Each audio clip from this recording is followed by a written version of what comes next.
Okay,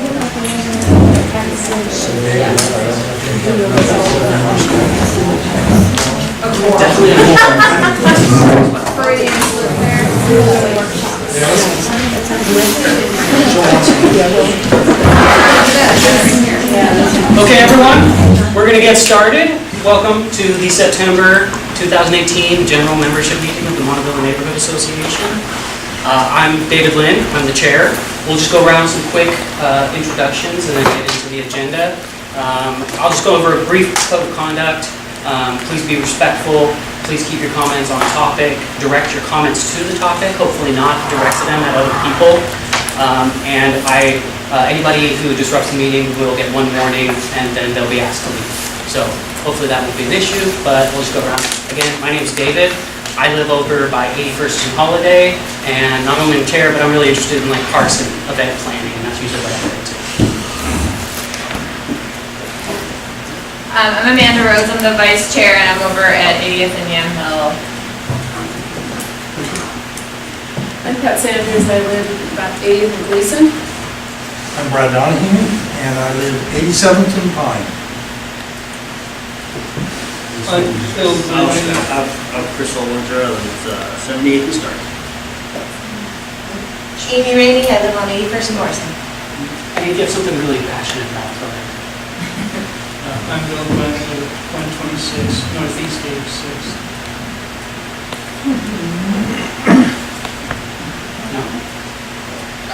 Oh, okay, I'll go. Hi, I'm Yana Carroll, and I live at 78th and Stark.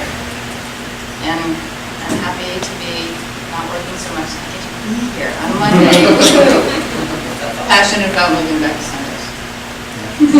I'm Tom Telton. I live at 88th and Gleason.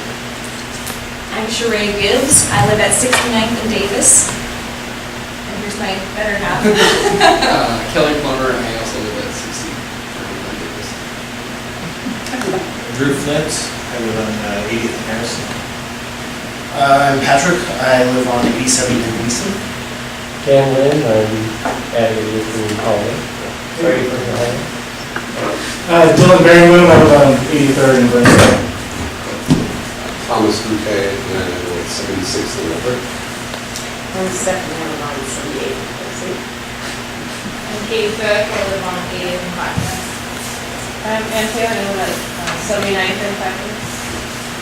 Maria Swirsky, I live at 69th and Pacific, most passionate about crime. My name is Nani Waditz, and I live on the corner of 86th and Ash. And I'm 2 years to the Mongala neighborhood now, so happy to be here. I'm visiting from outside the neighborhood, Molly Mayo with Southeast Uplift Neighborhood Coalition. I'm passionate about community building. Good evening, my name is Andrew Wilkins. I shoot the meetings for Village Portland, and I live at Malpas 5. Your turn. And I'm Greg Burrow. I'm sorry to be late, but I live at 88th and Lincoln. And this is our wonderful captioner, Elizabeth Archer. And may I ask you all to speak up a little bit? I'm fighting the noise of the fan, so it's hard to hear you. Elizabeth, we'll turn that off.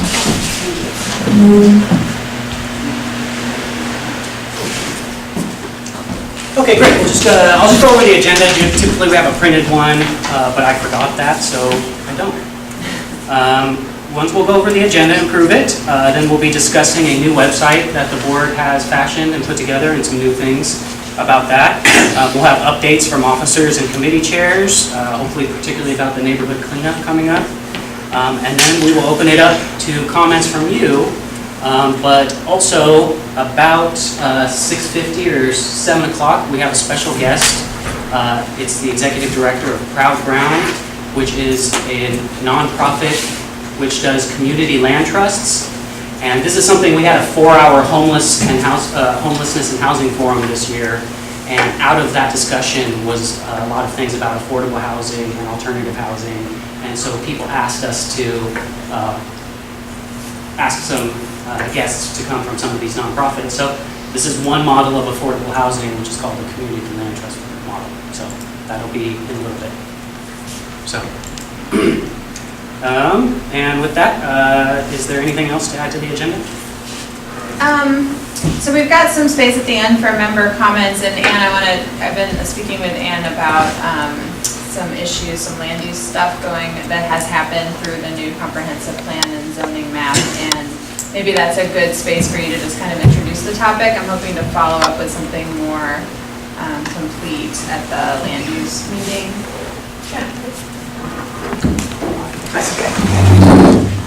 So with those two additions to the general agenda, I will move, and if anybody would like to add anything, they're all welcome to, but we'll move that the agenda be approved. Are there any objections? I second. All in favor? Aye. Aye. Great. Any opposed? Great. We have an agenda. Now, let's see. We also have meeting minutes. I guess I'll pass this around. We have meeting minutes from last meeting.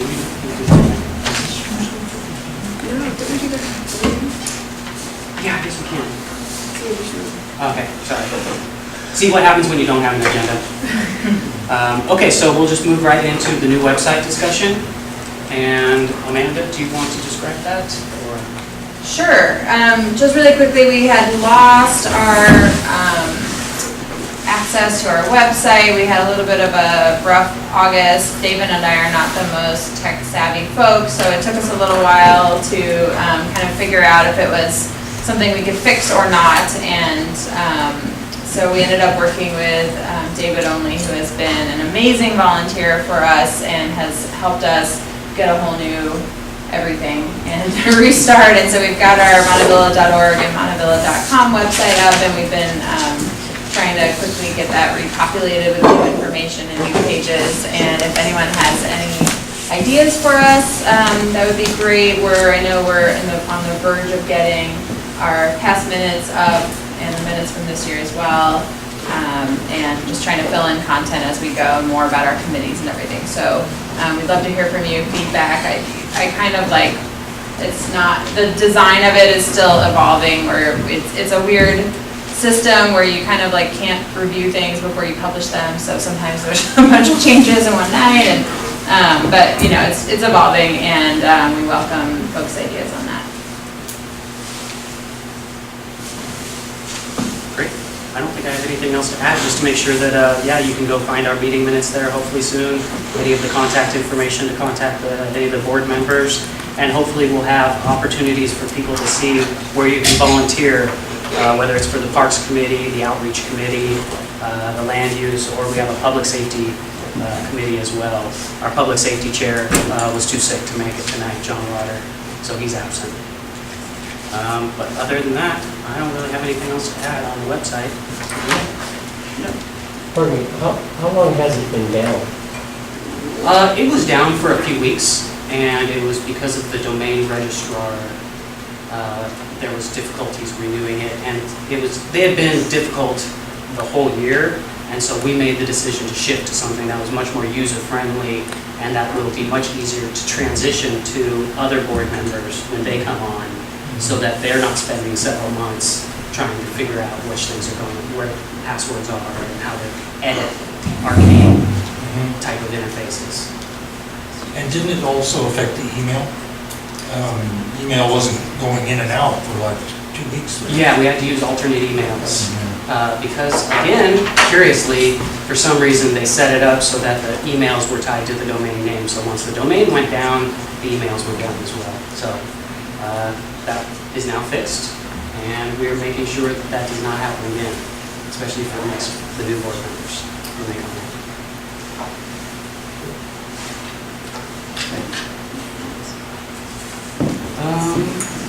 Could you give the land use updates? Okay, we'll just go to updates from officers and committee chairs. Sure. Let's see. So we haven't met very much this summer. Our last meeting in June, we did meet with some folks from Jackson's gas station. They had the project. It's actually a land use review that still is not completed for basically they purchased at Gleason and 82nd, they've got their current gas station, they purchased the Pizza Hut building and that site, and they're wanting to kind of to tear that down and reconfigure everything, and they need some adjustments to do that, which gives us a window to look at it and see if their case was strong. And so we had written a letter opposed. In fact, a number of neighbors, I think they got 9 letters, were concerned about the changes and concerned about the loss of some of those mature trees, and wondering if the resulting design was really the best they could do there on this important intersection in our neighborhood. So we met with them and talked through our concerns and some potential ideas for making it better. It looks like they are going to be preserving several of the trees that previously were going to be removed from the site, and those are kind of middle of the site right now, the ones especially that divide the Pizza Hut from the current gas station. And we're also in talks with them on doing some kind of public art, maybe some kind of mosaic wall at a new pedestrian plaza they're proposing at 82nd and Gleason, right across from the community center. So that's potentially a cool project coming up. And this September, I just got word that we are going to have a representative from Cash and Carry, who are building the new building at the Chinese Village site. This is a project, they didn't need a land use review, they didn't need any kind of communication with us. They're willing to talk to us now that we've asked, but their permit's already been issued. But it'll be a good opportunity to just hear what they're planning and see if we can kind of influence them and tell them what we're interested in seeing at the store. It's a grocery store that primarily serves small restaurants, so a lot of the stuff is bulk, and you can find some really good deals there, but they don't, they may not, it's not really designed to be a full service grocery for the public, so, though the public is welcome. So it'll be an opportunity for us to talk to them about what we'd like to see at this pretty central location now that Chinese Village is gone.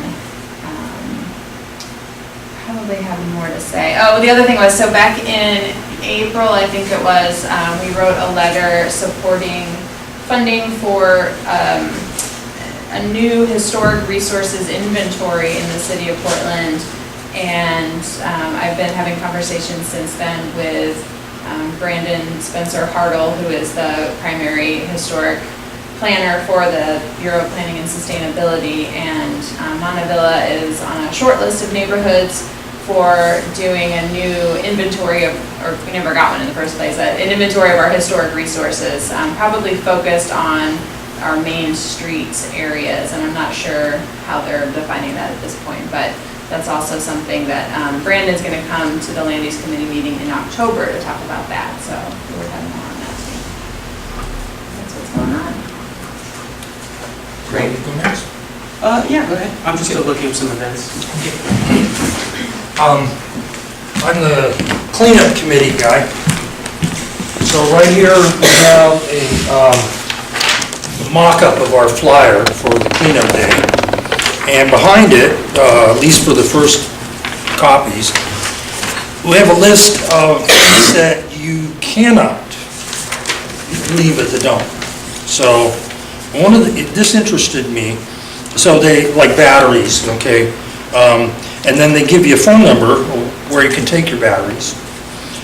It's also down on the list, marijuana in any form. Okay, so you can't unload your marijuana there, but they do give a number to call if you have a problem. So anyway, and another thing has been in the planning stages. I think the one thing this leaves out is it should mention something about donations. So my verbiage would be suggested donations are based on the size of your load. But anyway, this is one of our main ways to raise funds for the association. And also we would be looking for volunteers if you want to help out on that day. So, oh, that's a good idea. September 29th from 9 to 3. Yeah. And it's going to be over at the Montevilla Baptist Church at Right. 92nd and... Well, the address says 9204 Holgate, but the church is really 92nd and Main, And then the parking lot where it's gonna be is like 1 block north of that. It's right across from Creative Science School. Anyway, come see me if you have any questions about that. Thank you. Okay, great.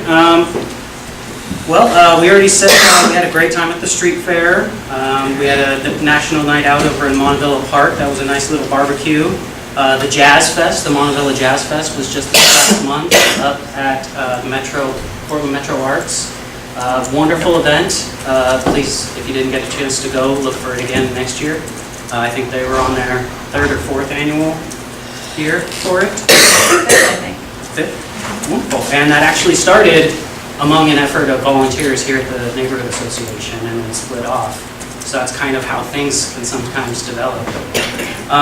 Some things to announce: on September 15th, your state legislator and state senator will be having a bike town hall. Alyssa Kenny Geyer, well, if you live south of Gleason, your rep is Alyssa Kenny Geyer. If you live north of Gleason, your rep is Barbara Smith Warner. All of us have Senator Mike Dembrow as our state senator. They're doing a bike town hall, and that is on the 15th, and it starts at 9:30 in the morning at 33rd and Skidmore, if you're interested. We discussed the cleanup and historic resources. We are asking for volunteers. We've been contacted by the organizers of the Berrydale Park concert series. Every summer, Portland Parks puts concerts in the parks. That takes some organizing, and we heard that the people who are organizing the ones for the more southern part of the neighborhood at Berrydale Park are no longer available to do that, and so we need somebody to step up. So we'll be putting that announcement out if people still want to see concerts over in that park. Other than that, in November, there's the Friends of Trees planting. If people aren't familiar, Friends of Trees is a nonprofit where you can sign up either for your home or you can just sign up a volunteer, and on a particular day, this nonprofit brings out trees, helps dig the hole, volunteers help plant it, and then the nonprofit, Friends of Trees, they kind of help you with tips and follow-up to make sure that your tree is successful and healthy. And so they will be taking volunteers for the planting that'll be happening on November 3rd. You can contact me or contact them directly. And that's all I had for general outreach and events. So with that, I believe we have our special guest here ready. And so I'll go ahead and pass it off. This is the Executive Director of Proud Ground, and also my Aunt Diane, and former Chair of the Multnomah County Commission. Diane.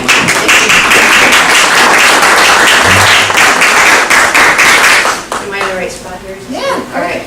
Well, congratulations to all of you for coming out, because this is really extraordinary that you care enough about your neighborhood to come out and pay attention to what's going on. I want to really hit on 3 things, and the thing I want to leave a few minutes for, and David will give me the book if we're too long. I know you have a big agenda. I want to give you a quick overview of the Community Land Trust. I know a few people asked about it, and it's part of the affordable housing continuum. I want to chat for just a few minutes about that. Then we're going to touch on the importance of the regional bond measure coming out of Metro and the constitutional amendment that's coupled with that, coming up on the November election ballot. And thirdly, if we have a few extra minutes, there's a couple initiatives that the City of Portland has been taking on called the Residential Infill Project and Better Housing by Design. And I'd like to just chat with you for a minute or answer any questions you have about that in terms of how the affordable housing community has been positioning around that important question of how we shape Portland going forward. So first, how many people know about the Community Land Trust? Is it a couple people are aware? Okay. We're in the business. What's that? Just nominally. Just nominally, okay, great. Because people have impressions, and I wanted to share with you that the goal of our agency, Proud Ground, is to work in partnership with a lot of other organizations like Habitat for Humanity, Metro Portland East, and the other culturally specific agencies that work in the community to help working families get into home ownership. That's our goal. That's what it's all about. The Community Land Trust is a model that helps do that. It's a very specific kind of way to do that. So Habitat for Humanity works, and just so you know, the whole continuum, and I know this neighborhood has been up against some really big challenges around homelessness. I spent a lot of my career dealing on that end of the housing spectrum, and again, I know that's a huge challenge, and that's where a lot of our energy and focus goes. There's a lot of agencies working very hard to provide what we call, subsidized rental housing for middle income, lower middle income families, the community development agencies and those groups. So as you kind of work your way up the continuum, there's those of us that are trying to help people buy a home once and for all, stabilize their families, anchor in community, become part of what you all do here, care enough to really be part of the community and welcomed to the community. So the home ownership part of the continuum is about helping people at a pretty low income level. For the Habitat families, it's between 30 to 60% of median income. That's when people make about $30,000 a year, or 32 or so, can actually be a part of a sweat equity type model that a lot of subsidies brought to the table for that one family, and then they're able to purchase their home and become stable in that home. Our focus at Proud Ground is more at the 60 to 80% of median income. That's when families make about 40, 42, 43 or so. Family of 2 or 3. Your family size is a huge factor in how we calculate your incomes. So what we do is bring subsidy from the federal, state, local level and fill the gap between how much a house costs on the market. I don't have to tell you all what's happening there, and how much people actually make in their wages. Everyone knows at this point that housing prices have gone up like this, astronomically. People's incomes have stayed very steady, with slight uptick. There's a huge gap here. So 60% of the jobs produced in Oregon in the last several years, at 60% of median income, 40, 42, 45,000 for families of 2 to 3. So the money we bring to the table, and we work hard to get it, is to help families get into a mortgage that is no more than 38% of their annual income. And that includes taxes, mortgage, insurance, condo fees if that's included, all inclusive, so that they can really thrive and raise their families and really, kind of, again, anchor in community. The Community Land Trust has a bit of a twist to it, though. It's called a shared equity program. So because working family, the hardest thing for them to do is to save enough money for a down payment, right? Nowadays, even 3% is a whole lot to save. So we bring the down payment up to 20%, and the family earns a really conventional mortgage. That's really, again, no more than 38% of their income to pay each month. So we bring a down payment and make sure you get an affordable mortgage. And then upon resale, a homeowner like everyone else, you'd never know the difference in the community. Usually single-family homes, sometimes condos, sometimes multi-dwelling units. You're a regular old homeowner, it's just that you can afford where you're living, and it's a recipe for success because people really are able to manage these homes. Upon resale, you get every penny you paid off on your mortgage principal and 25% of the increased value from appraisal to appraisal. So let's just take a 10-year window. Your home's appraised at a certain amount. It increases over time. In 10 years, you get 25% of that increased value plus, again, principal. And we're calculating in a 10-year window based on our homes of about 280 in the region. About 280 families live in land trust homes around the region. They could walk away upon resale with about $72,000. Having not had a down payment to buy a home in the first place. So we really do care about people earning equity in their homes. That's really the American dream to a large extent. But right now, it's kind of more survival. How do we make life work from month to month?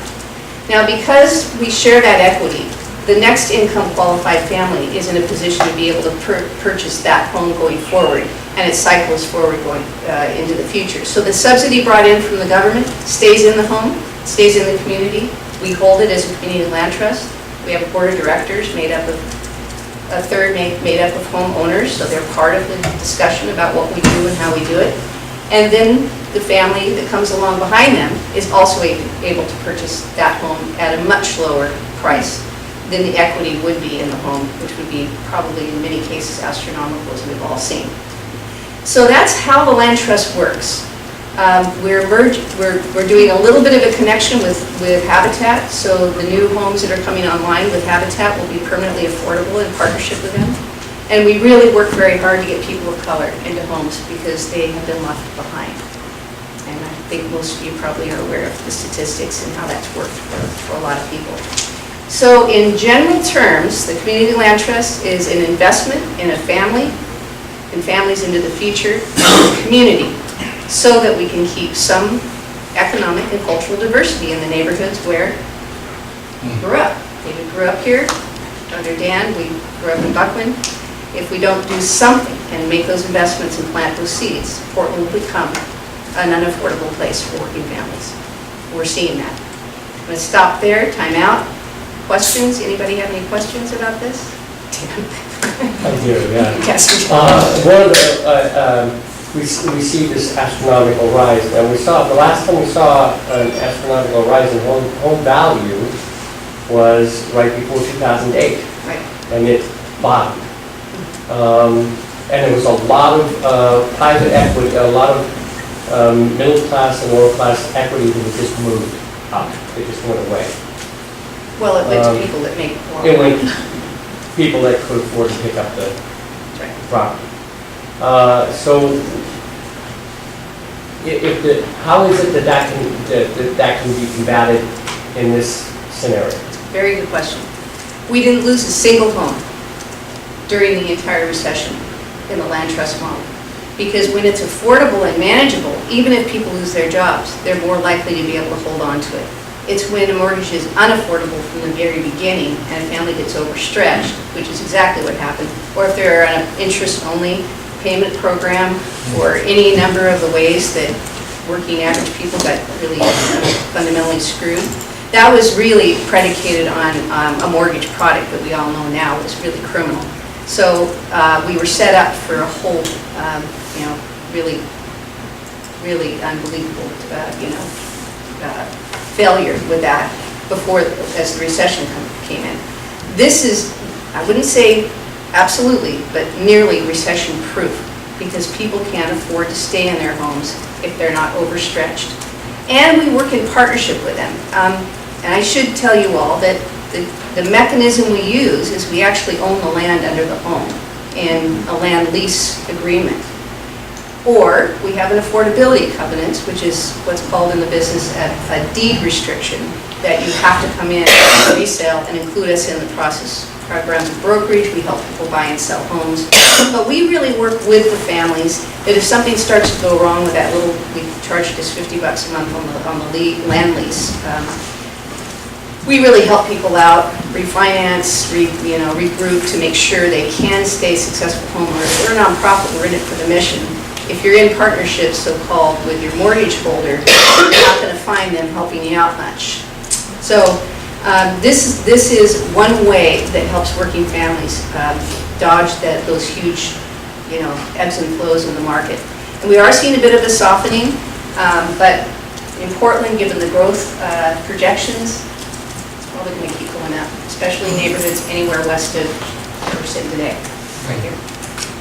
Other questions about the land trust? So if the land trust owns the land, so then who is the mortgage holder? Is the principal going to your trust then? It's not. We own the land technically. It's just a mechanism. I'm sensitive about describing this because we're not in the business of trying to hold anything for a family. It's just a mechanism to make sure we're part of the process. So we are stewards of the public resource that went into that. So the public resource bought the land, essentially. The homeowner has a mortgage on their house. They pay a discounted property tax because of it, so they don't own the whole thing. But that's kind of how it works. And the affordability covenants works in pretty much exactly the same way.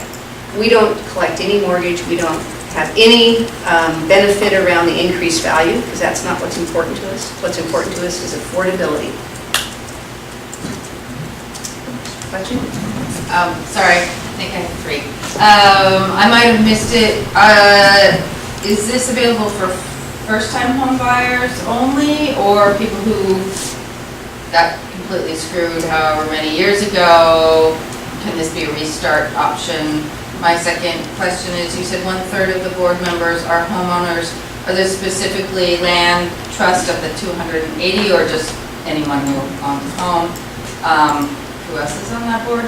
And then my last question is, what are the plans for expanding beyond the ones that you have? You gave me a perfect segue into my next part of my conversation. Thank you for that.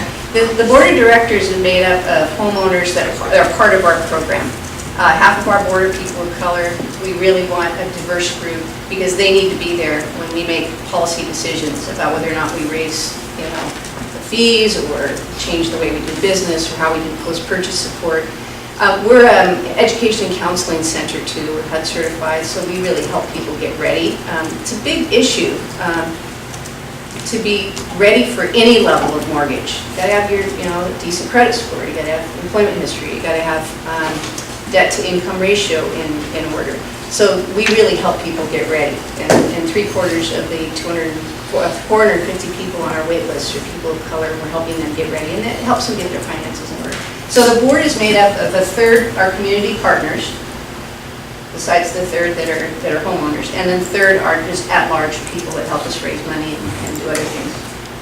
So your first question was? First time, yes. It is targeted for first-time home buyers, but the definition of first time is, have you owned a house in the last 3 years? So therefore, if you did lose your house, short sale or whatever in the recession, it's been plenty of time since then and you could qualify. So it is a restart opportunity. So as it relates to, my greatest frustration is that we're just not serving enough families. We can get only so much money from the federal government, although remarkably and inexplicably, we've actually gotten a bump increase from the feds, which was not something we anticipated. And then at the local, the state of Oregon is stepping up more and more. Affordable housing is the #1 issue by a 10 percentage point increase since I was in politics years ago, hands down. And for the first time in history, we now have our regional government. I was a part of a committee literally 20 years ago in the same room and watched them just a month and a half ago refer a $658 million bond measure to the November ballot. Let me translate that, $5 or so a month for each of us, for those of us that do own homes on average. So it's a region-wide contribution. Most of that money will go to 0 to 30% of median income, which is really targeted to get people off the streets. But there is a part that will go to home ownership. And I think this is a huge, it's an extraordinary opportunity. We've been begging our regional government to step up on affordable housing, and this is our opportunity. So as a nonprofit director, I can say, vote yes, please, on the ballot measure. Make your own decision about it, but that's where expansion is going to come. It's going to come from the state using what are called GEO bonds through a LIFT program. The acronym is a fast track, innovative fast track program, and we're being able to build more homes with new state money, new regional resources. The feds are, like I said, a tick up, still a debate. Now, have we been building or putting families in homes here in Montevilla? Not so much. A lot of the local resources have gone to the urban renewal districts along Interstate and Lentz and downtown. So we love to serve communities like this, and these new resources should help us do that. Yeah. So I know like Orange Squad has been working with you on their development projects, and they're including land trust homes in their condo developments. Are they funding the kind of down payment for like what the money the program would need for that? And do you have other developers kind of stepping up like that? Not enough of them. We've been working with private developers to see if we can get them to create homes, build homes at price points where we could bring additional subsidy. When they start crunching the numbers, they're not quite willing to give up too much, it turns out. Eli Spivak is another example of someone who is willing to give up a little bit of margin on his part to help us bring subsidy to the table to help some families within his projects. And that's why, you know, we still have to use government resources to really make the gap work. But we now, I don't know that tonight's the right night to talk about inclusionary housing, but I have been deeply involved in that whole question.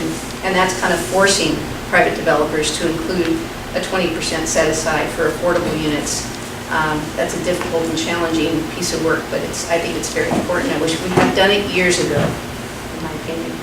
So I have to tell you one more thing about the Metro bond. In order to really allow us to use that across the continuum and do it effectively and leverage a lot of other resources, we need to pass a constitutional amendment. It's the first one on the ballot, 102, and it just changes the state constitution to allow for partnerships with nonprofits and other entities to use bond money at the state level. Please, if you're a voter, without this, no home ownership, instead of about 12,000 families we can serve, it's down to about 7. So that constitutional amendment is really crucial. Yeah.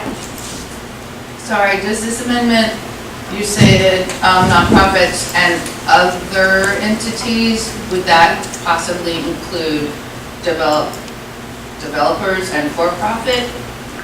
That's a really good question. I think originally that was what was prohibited. They didn't want this money to go. And let me be clear, it is not for-profit developers. It's really in partnership with nonprofit. The housing authorities and nonprofit agencies like all the CDCs and people like us. So it cannot go in partnership to a private developer unless there's a nonprofit managing the resources. I would clarify that. But does the change in the Constitution? Sorry, I'm confused. Only nonprofit partnerships. No, not private partnerships. What Did you have a about question? profit sharing? Go ahead. What about a profit sharing? Or a co-op or something like that? Something like that. Yeah, the nonprofit has to be involved because we really want to be sure that someone's there to steward the public interest in the development, and there has to be a really well-defined legal agreement between the governmental entity and the nonprofit. So it sounds like it might be possible. Although, again, this money is going to go fast given the need. Did you have a question? Well, no, I was going to help you answer the question because I'm in one of the groups that has endorsed these ballot measures.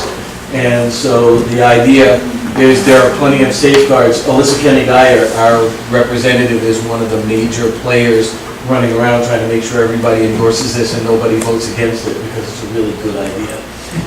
But some of these legal questions, they can't be answered until if there's a lawsuit, a judge decides. But the purpose of it is to allow, right now, government money only can be used for housing projects or private money only, and this allows government money and nonprofit partnerships. Exactly right. I'm on the board of directors of Housing Oregon, which is the organization that kind of oversees, or supports, it's our industry group for the affordable housing providers, and we've endorsed only 102, and the rest is no, down the ballot on the state level. It's, not good for working families. You might have been a part of some of those conversations. Great. Do we have one or two more questions?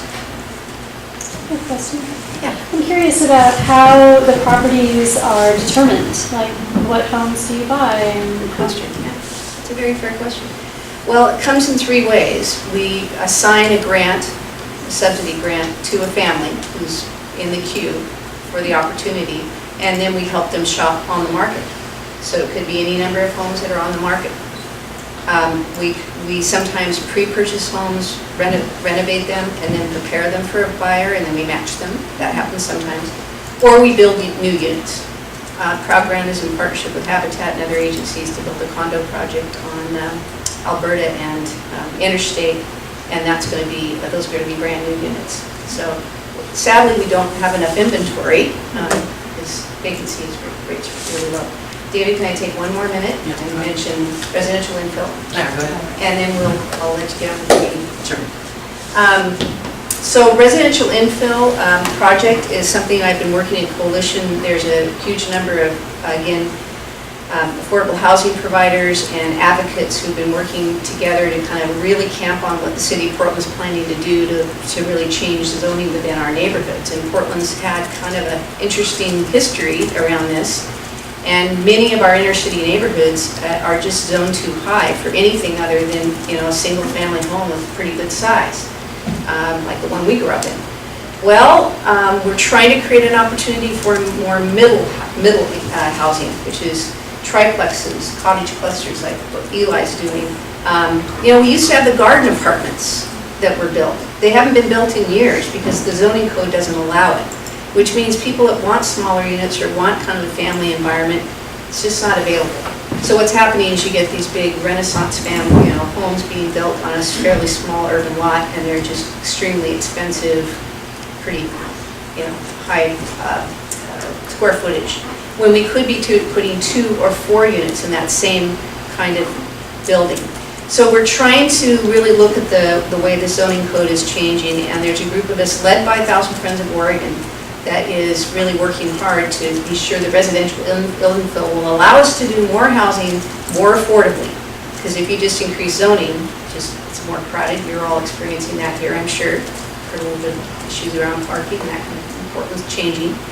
But we really, I know, I get to hear about it all the time. So we really do want to be sure that there's affordable options within the increase of density. And at the same time, many of us really think that, the urban growth boundary and preventing sprawl is a very important value, and we really think, there could be better and higher use of a lot of land in Portland. And let's crack open some of these neighborhoods that haven't seen a new home or a duplex or triplexes or cottage clusters in many years.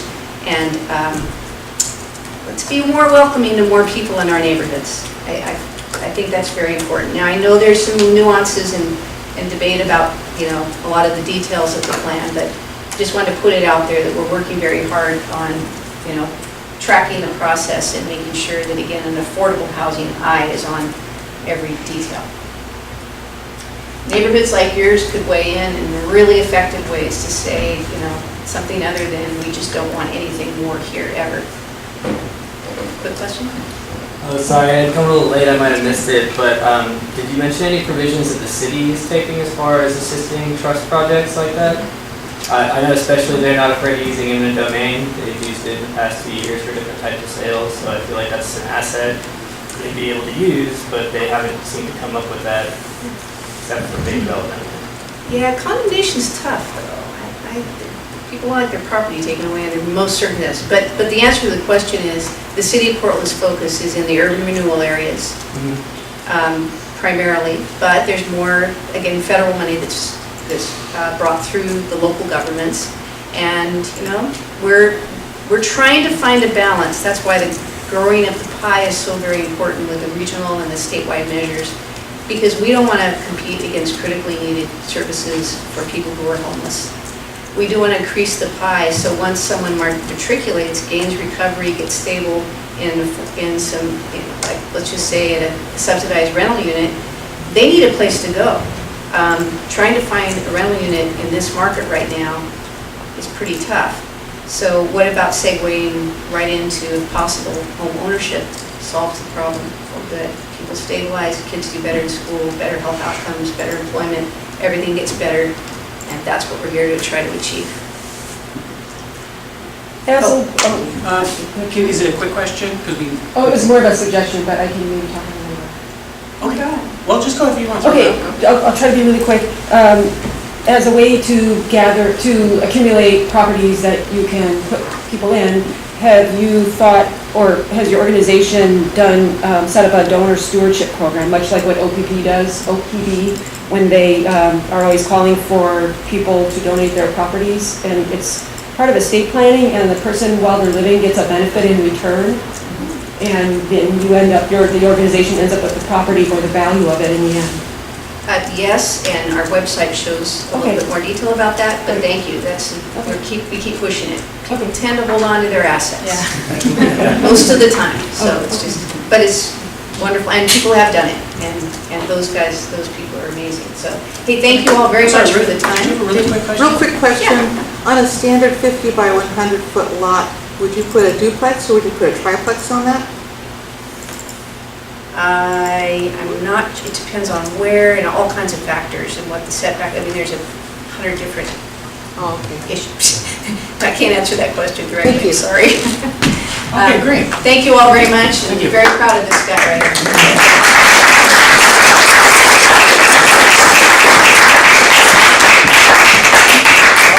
I believe we have a land use issue to discuss before we wrap up. I don't know, Ann, if you want to take it, or do you want me to set it up? Sure.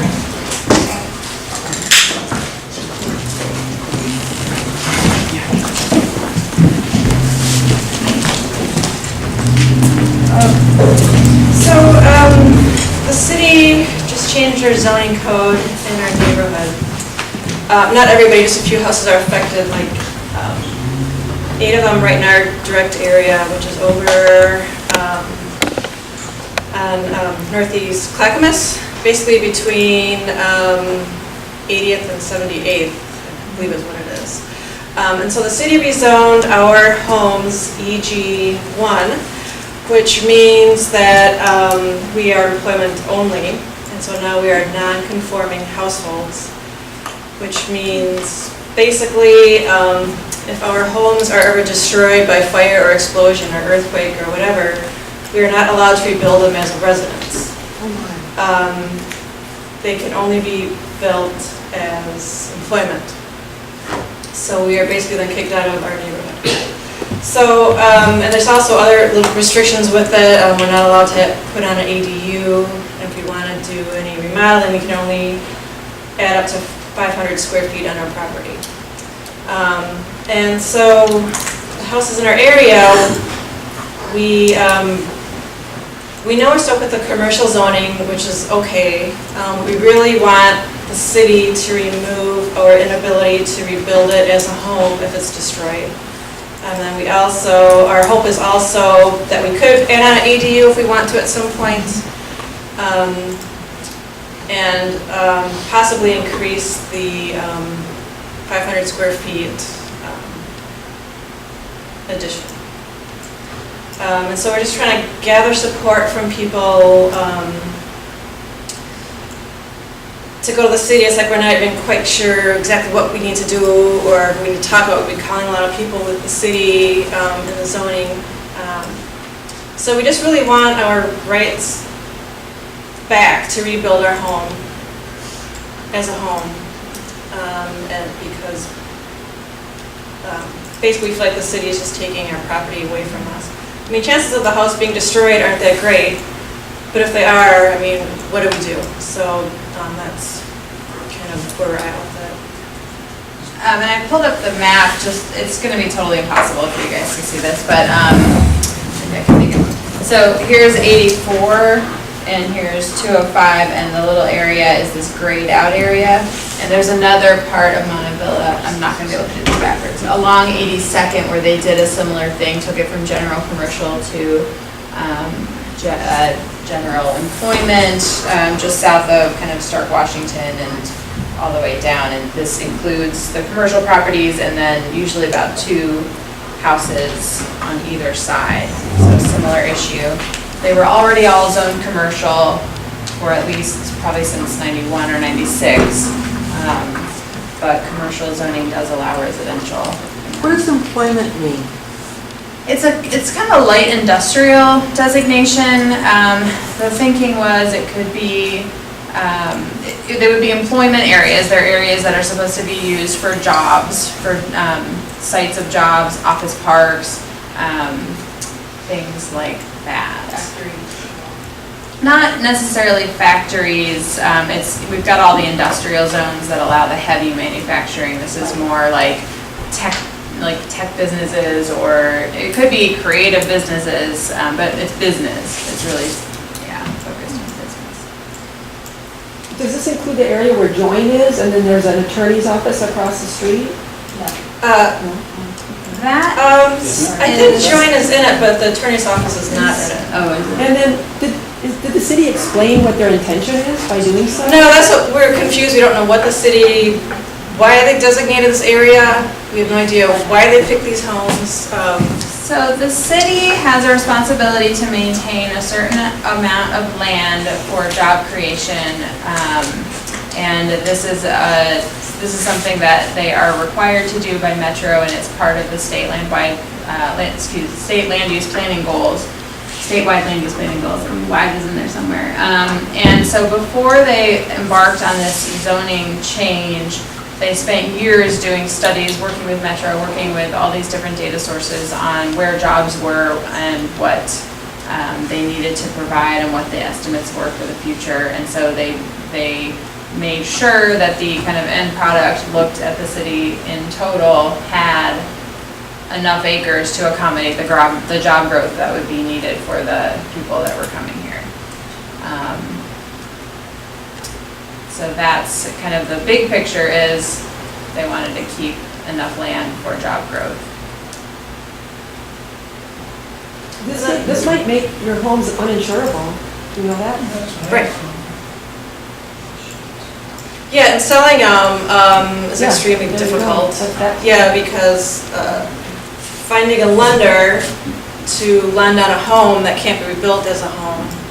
It can't be insured because the loan needs to have insurance. Right. And then, I mean, there's so many other parts of Portland that are being built up now that have homes and offices, or homes and businesses below it. We don't know why ours has to be just a plan. It makes no sense. Do you know why? Katie, Katie's been doing a lot of work on it too. We're neighbors, and just for a visual, our house is faced the interior of the neighborhood. It feels very quiet neighborhood setting. So to turn that into more industrial or light industrial or tech or whatever you want to call it, or car shops or whatever, it doesn't totally fit. We have a lot of homes that have done a lot of remodeling. It just kind of feels like they pulled the rug out, and we're trying to understand the whole story, and we've had a few issues with the car shop that is there, that's been there for, I don't know how many years, decades at this point. Yeah, probably at And least it feels a little bit like he might have put into the city about it, which it may not have been that way, but it just feels like that, because it stops right where his residence starts. He lives right there on Halsey, and it feels a 2-block span. It doesn't make a whole lot of sense to me or anybody that lives there. Our homes are all well kept and nice, and it just doesn't make any sense. That's all. How many homes are affected? Can you speak to Are there 10 homes in that block? Into the block? Yeah, there's like 8 or 10. Yeah. And not just Halsey and 81st? Yeah. If you look at the part that's in gray, it's looking like. And then a lot of the people are just kind of moving. Yeah, because that's my It's been 2 question. years, Why and not so they're just a kind of, half block? because we knew they're doing zoning changes, but we had no idea they're gonna do this kind of zoning. So the issue is that you can live in your home, but you couldn't sell it. For the next Or if it was sold, it could not be rebuilt if it got damaged. Is that basically it? Right, yeah, so I mean, if we do want to sell it, and we're lucky enough to find somebody that can either pay cash for it or get a really good lender, they can buy it as a home. But if the home is ever destroyed, it cannot be rebuilt as a residence. It has to be built as a business. There goes your equity. Yeah. Is there an appeals process? I don't know, we're trying to find. Just gonna say, what can we do? Yeah. And Well, are there and other then- parts of the city that this is happening in, or is it just like? There's a couple other small pockets, but there's not a whole lot. It's really- That also seems odd. Right. Like, you know. Yeah, especially when there's other areas when there's no homes, why they couldn't designate those areas.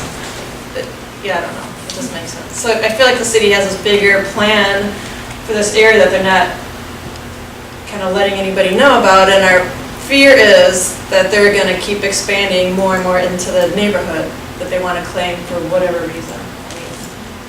I mean, we're just speculating, but I have no, that's just kind of, because the plan's good until like 2035, I think, we're going to rezone everything again. And so, our thought is, if we don't speak up now, then they're going to keep pushing the EG zone further and further into the neighborhood. Yeah, I'm certainly supportive, and I'm certainly Yeah. curious why it has to go past the half-block mark.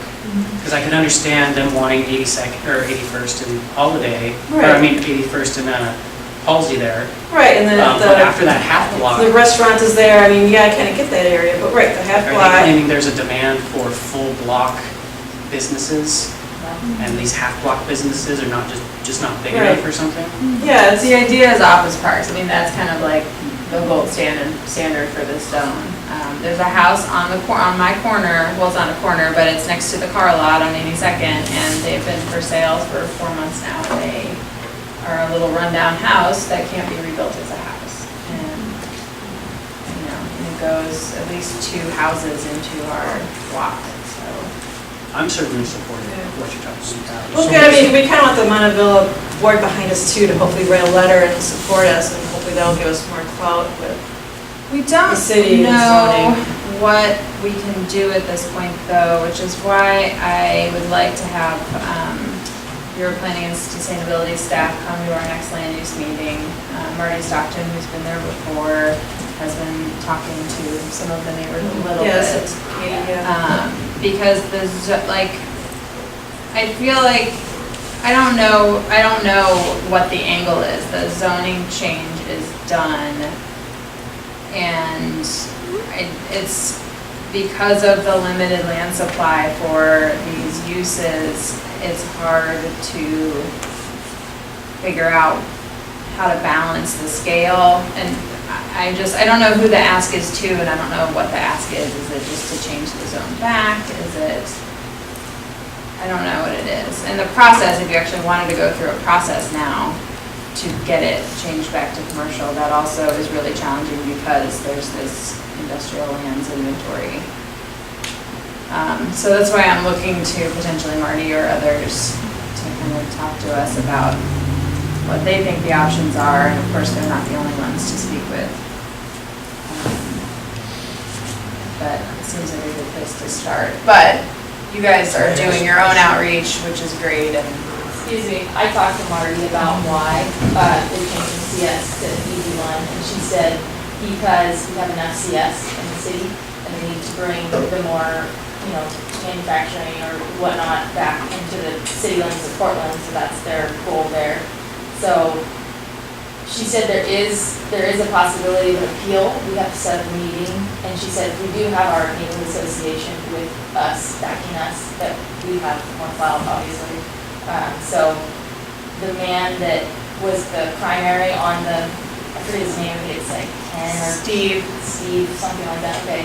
I have his phone number, I've tried to call him a number of times, he doesn't have a voicemail probably for reasons like this. But if we set up a meeting and we have maybe a representative from our neighborhood association, and we were willing, just to help us kind of figure out the pieces of like what we can do to maybe get an amendment or just talk it out what the options are at all, that would be awesome. All right. Just real quick, I'm pretty sure that's the legal review, so the land use board, which the board would be able to do for free. If you did assistance, you have to pay like 60 some odd bucks, so at least there's that. I'm pretty sure you can submit it for them. it's too late to appeal the zone change to LUBA. You only have 20 days. Oh, is it only when you have immediate change? So another point on that, it started back in 2014, and we just bought our home 2 years ago, so it's a non-disclosure state. They don't have to disclose that if they don't want to. So we bought our homes thinking that they were CS, so we could have all the options that we wanted to, and it wasn't that way. So we thought they were removing the buffer, and so we're like, okay, CS removing the buffer, that's fine. But no, they were changing it to ED1, so it feels like a little like not user friendly to new buyers, I think, and I'd like to see it here if we can. I'm sorry. Fred, you had a question? Yeah. What is the plan of action that you're requesting or Well, see, that we're just trying to figure that out. I mean, I'm working on writing a petition, and I've never done one before, so I'm trying to figure that out, just have as many people sign it, and then I guess just bring it to the head people in zoning, and just get as much support as we can, so the city knows that this really isn't acceptable. Yeah, I mean, that's kind of where, I mean, I don't know government, I don't know how to approach these things, so we're just trying to figure it out. Sure, and so were you hoping tonight for just a vote of support, Kind of what support, or what we need to do now, or so people in the neighborhood knows what's going on, so when this issue comes up again, we'll be a little bit more educated. Because I worry, because I'm definitely supportive. I worry we don't have something solid to vote on tonight. Right. But if all you're asking is for something simple as like a voice of support in your gut taking forward an appeal, I think we could discuss that and take a vote on that. Yeah. But I think we need something concrete too, like something written up and something. Would you like to And wait? that's where I would like to Yeah. get to, but I want to know what the ask is first and who we're directing it to and what that looks like. So I feel like more conversation needs to take place. I would just be concerned if they get the runaround and then they feel like we weren't responsive to their concerns because we should be helping our neighbors in our community. That's what we're here for. So, and I don't want to Yeah, we miss don't the really know timeline else just because. who to go for. I mean, we've been talking to all the people in the city, but maybe we need that kind of. I was just wondering if maybe one of you would be willing to come to a meeting if we set one up, just to kind of be in support. You're from the neighborhood association, I feel like that has more weight than just us. And we would bring all of our neighbors, these are our neighbors as well. So just bring them all together and maybe one of you or somebody that would represent Montville if you're in favor. And maybe you guys have to talk about that, I don't know. But just an idea. I would be very happy. I'm the land use chair. I would be really happy to do that. And like I said, I'd also love to have this at the committee so the land use folks can talk on it too, or maybe we can bring someone in. But I think your idea is also great, and maybe we can maybe hit Steve Coons and get. From there, after a meeting of any, all the information, we can kind of put together what might be an amendment or what our options are, if any, so. Yeah. Because it feels like we're just like a little group of non-regular people who bought houses and now our assets are. Right. Yeah, and, not quite, feels like giant is. Okay, so we'll just take a few more questions on this. We're running a little past time, and I want to honor everyone's time here tonight and not keep you too late. Oh, I have a request. Could you put up a map that you have that shows this area on our website? On the website, the zoning map? A link, like a link to the zoning? Yeah, that shows exactly where that area is. Because I can't. Both of those areas, actually. Yeah, both of them. Right. Because I can't wrap my head around.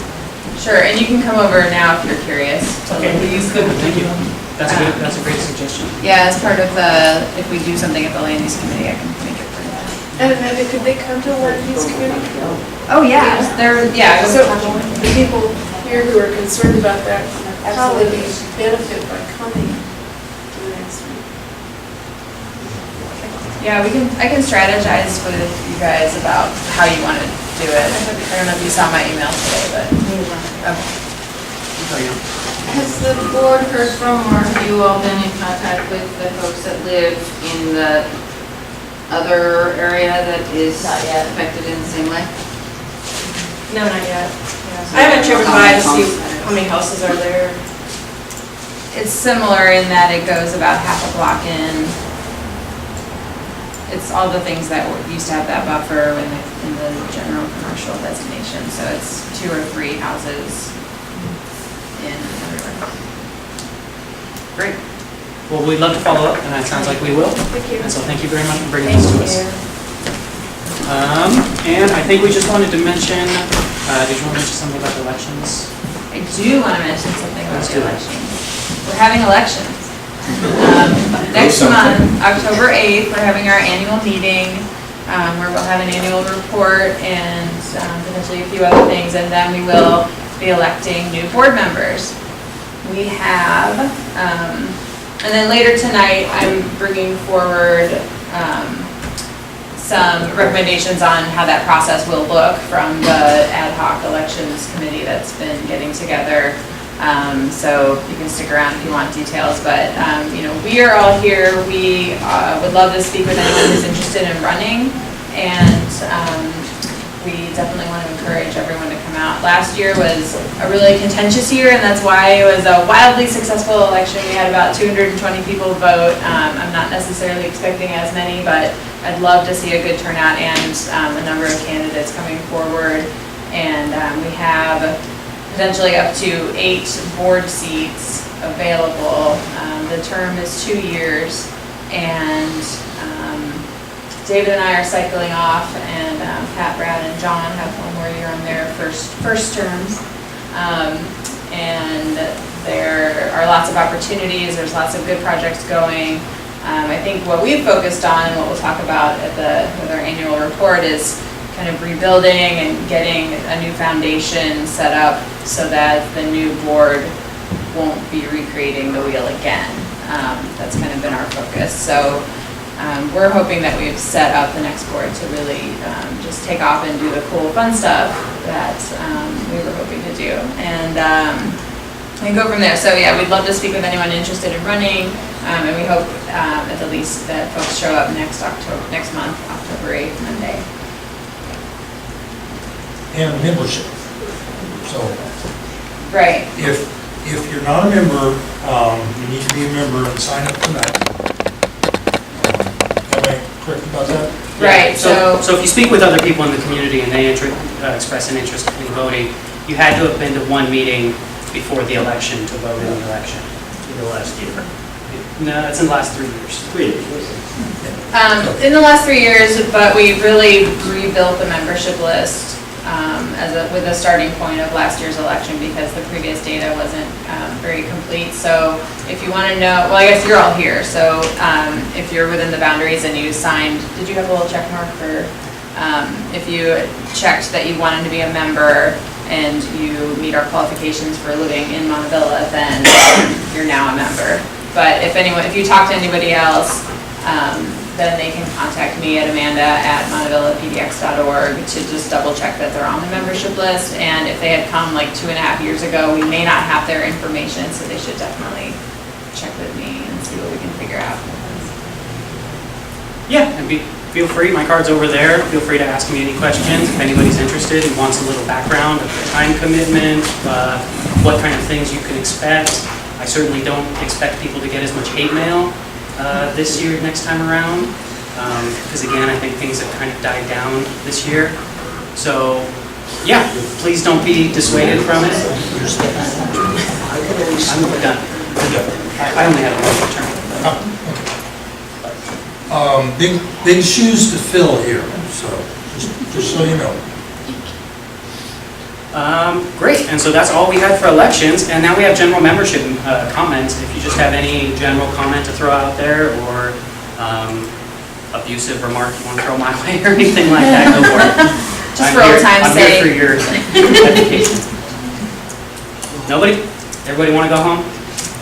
Great. I'll say something. No, yeah, let's I want to say thank you to my neighbor or random passerby who picked up my wallet off of somewhere between my house and my car and put it in my mailbox.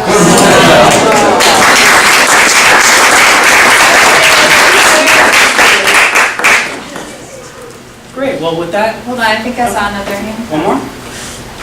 It's a general question about join. I live on the corner. There's a car shop lot, and then there's Join right next to my house. I love what they're doing.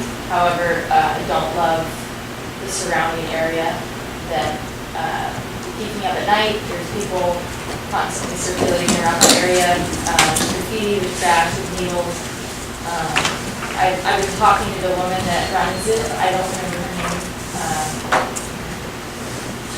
What's the D? But anyway, she's really great. She's been helping me kind of like clean up that area and keep people from camping overnight in the parking lot and stuff like that. It really is a safety concern at this point. There's prostitution and everything going on right there. Out of the backside of the Eastern Cafe right there, there's some bad stuff that happens, drug deals, trash, prostitution, you name it. It's all happening. And I call the police, I call non-emergency. They don't even come out anymore because it just happens so much.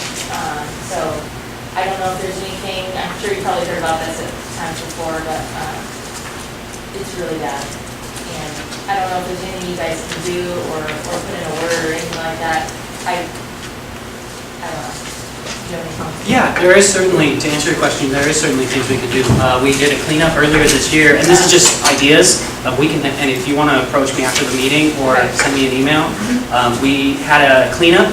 Amanda and I and our kids got a bunch of bags through Solve, and we went from Eastern Cafe and the Mac Stop all the way It down to was Gleason. organized by a neighbor and we went. Right. Yeah, We we didn't did. organize them. But that's something you can do, and we also, with our public safety chair, we've done a couple foot patrols where people have certain concerns at certain times of night, and if we can be walking around with other neighbors at that time, I'm not sure what kind of crime prevention type stuff that can happen.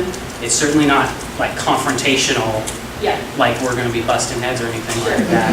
But if there's people who could just be people taking a walk or a bike by your house at certain times, that makes you feel more comfortable instead of seeing people you think are casing your house or something like Right, that. That's yeah. something you could contact us and our public safety chair about as well too. Okay.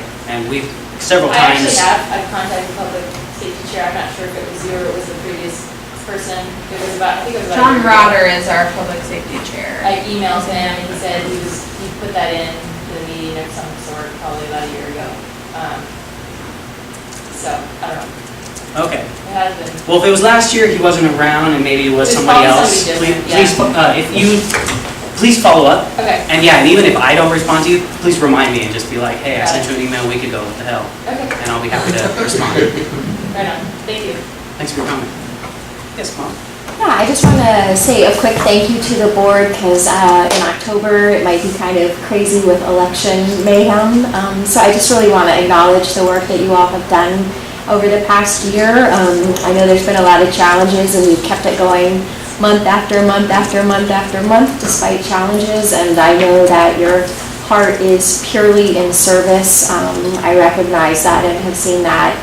And thank all you neighbors for showing up as well, and for working so collaboratively together. So thank you so much for all the amazing hard work you've done over the past year. Thanks, Molly, and thanks for your support.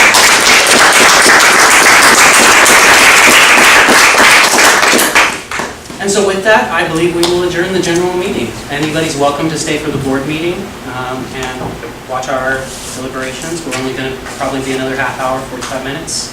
And yeah, thank you for coming out tonight. And we are adjourning the board meeting. Adjourning it, we're done? I'm like, I can I just, wish. you know, you We're have a opening letter. Convening? Yeah. Okay. I'll do that. Approval of the agenda and past meeting minutes. Has everybody had a chance to look over the copy of the meeting minutes? I have, but I thought because Amanda hadn't had a chance to read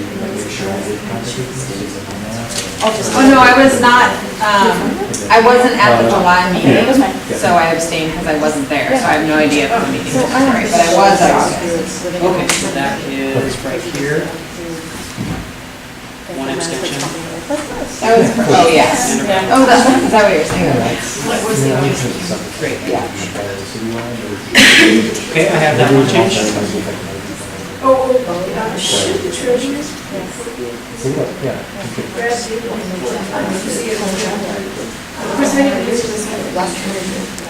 I had up in the regular meeting, Treasurer John, you gave a financial update. Yeah. I think he. Because that's when it was, yeah. Thank you. Nice to meet you. It seemed like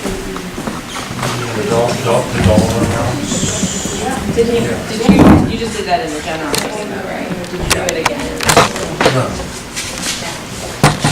I do want to clarify the elections committee. Okay. Right above the 4-0 thing, form the elections steering committee. I would prefer the term ad hoc elections committee.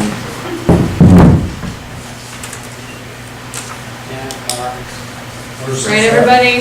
I would even say team. Elections team. I think that's language.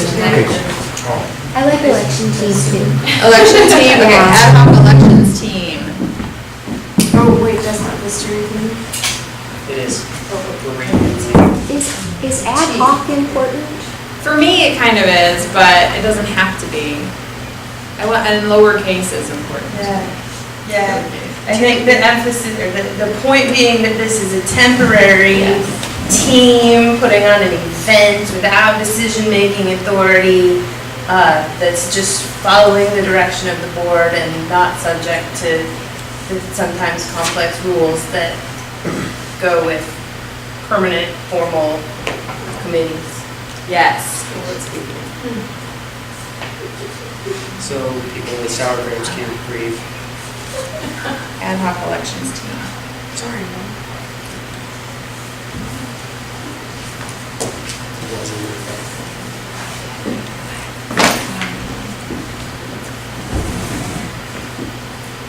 I'm sorry, was there any other addition, changes to the minutes?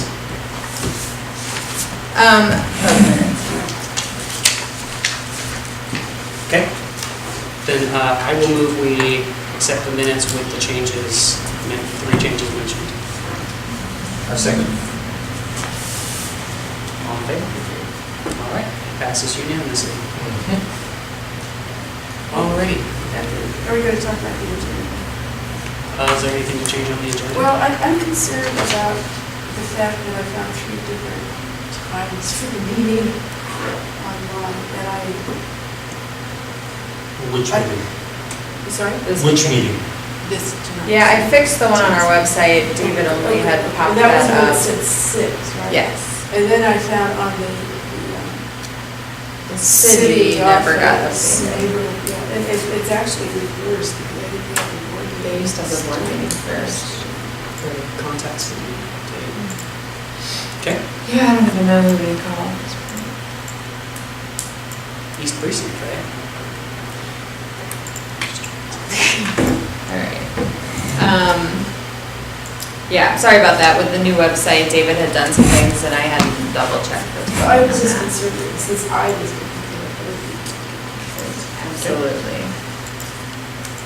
Then move we approve the agenda. So new business gives me an opportunity to bring new business, right? Yes. Okay, so I don't have to change the. No, I'll call off of that. Okay, I've got new business. All right, so I motioned, and Brad seconded to Oh, approve the I agenda. I'll second. Okay, Brad has it. Any more discussion on the agenda? I'm supposed to update mine. All in favor?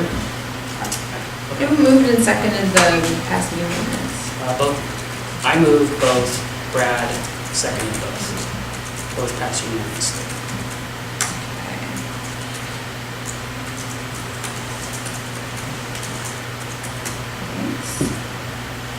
Elections.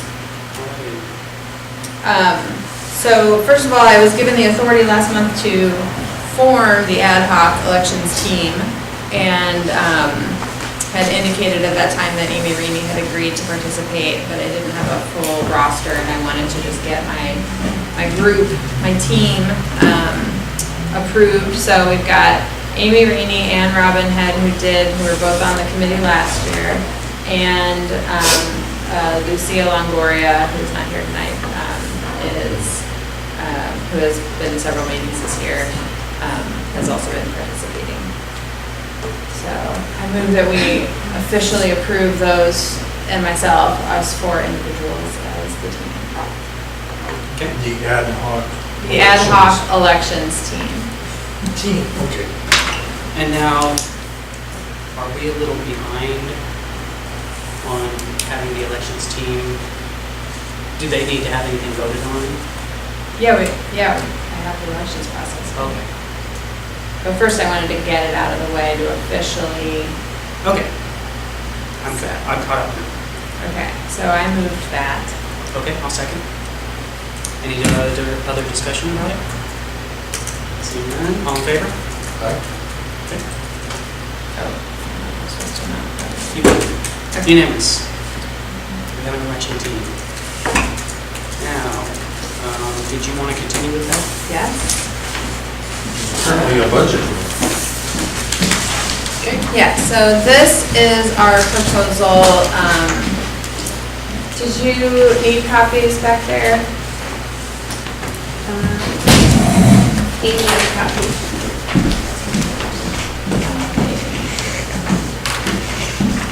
Pay no attention to the music on that side.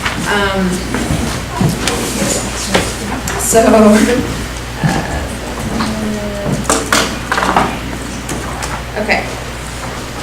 So this is our set of recommendations coming out of our own conversations and a longer conversation with Paul from OCCL, who is actually leaving the district or the bureau, which is a real loss in institutional knowledge. But luckily I was able to catch him on a few things. So a few things are based on my conversation with him, and other things are stuff that our committee grappled with. So I think I'll just walk through each item quickly, if that's all right with everybody. Okay. So we're planning to keep the location the same here in this room. I've spoken with our contact, Emily, at the church, and she's fine with us using it. The other two rooms, should we choose to reserve them, are available, and we laid out a couple of options for how to handle a situation like last year where we had a lot of people. So we could keep it the same as we did last year. Assuming that everyone can fit into the 150 person capacity space here, then we could still do kind of like 2-minute speeches and have everybody have a chance to talk. Or we could have people, if we can't all fit in one space, we really don't want to try to deal with the same overflow situation that we did last year where people can't hear and we're trying to rig up some sound system and miss speeches. So we would rather have candidates talk just be kind of stationed at different points and speak one-on-one with people kind of going around, and do it more like an open house style in that case. And we're wanting to leave those options open kind of until we figure out what the situation is going to look like. Again, I'm not really expecting the same turnout that I was last year. So I don't think we'll need to go to that. The third option, of course, is to do both, have some open house time so that people can ask questions of people. That's something that the other format doesn't really allow for. And then move into speeches. But that's kind of where we're thinking. So we don't want to be having people not hearing speeches.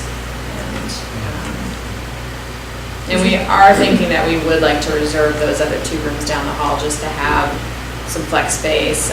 We used them last time for counting ballots, in addition to the overflow, but it might be useful to have the board meeting in there. People are still clearing out of here after the election, so that's part of our request later. Do you have the portable mic? We do have the mic, the church's mic. Is that one that you have last year?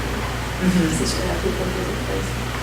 If we do different places, we still would probably come to the front to do the speechifying, but yeah, it is cordless. But there's just going to be one meeting, right? It will be a general election meeting. Yeah, and I'll get to that a little further down. As I said a little earlier, we will have up to 8 board positions available. Those are 2-year terms. And the next one under eligibility, so based on our conversations and my conversation with Paul, we are confident in our membership list as it is. We've been, at least on social media, and on our emails to folks, we've been pushing this idea that you really need to kind of check your membership. You have to come to this meeting in September in order to be eligible if you're not already, or you really need to talk to me to make sure. And so, because the last team did a lot of work on putting the election membership list together and kind of fusing it with past data, and all the work I did this year cleaning that up further, we have our membership list, we're not going to have a same night of meeting. Our proposal is to not do the night of meeting to enable more people to vote, and we're really focusing on getting our current membership here. So does that mean there'll be a checking process? Yes, which I'll talk about in a little bit. And we've laid out a similar proposal for the nomination, or the nominee submission process in terms of, do you guys have an extra back? Yeah. Molly, I was just thinking I should give this to you. Oh, they already. Oh, you got one? Yeah. Oh, okay. Robin delivered me one, so. Great. Good thinking. Yeah, we sent last Monday. And it's also on Facebook. But it was sent as a... What do you ask? September 3rd, about 7:33. Oh, okay. He was looking, Except he just wanted to I don't get. remember that problem was started out. I don't get... Oh, yeah. I gotta help you with that. Yeah. Here, we can look at that. Okay. Just wanted to...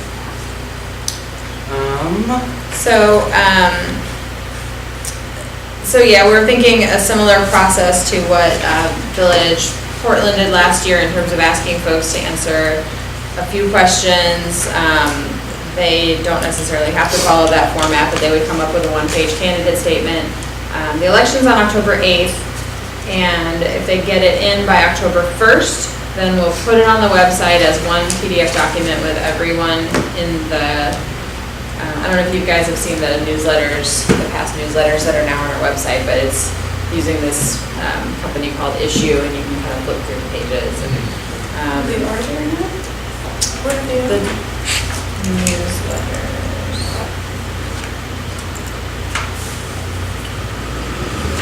I have it open right now. It's there.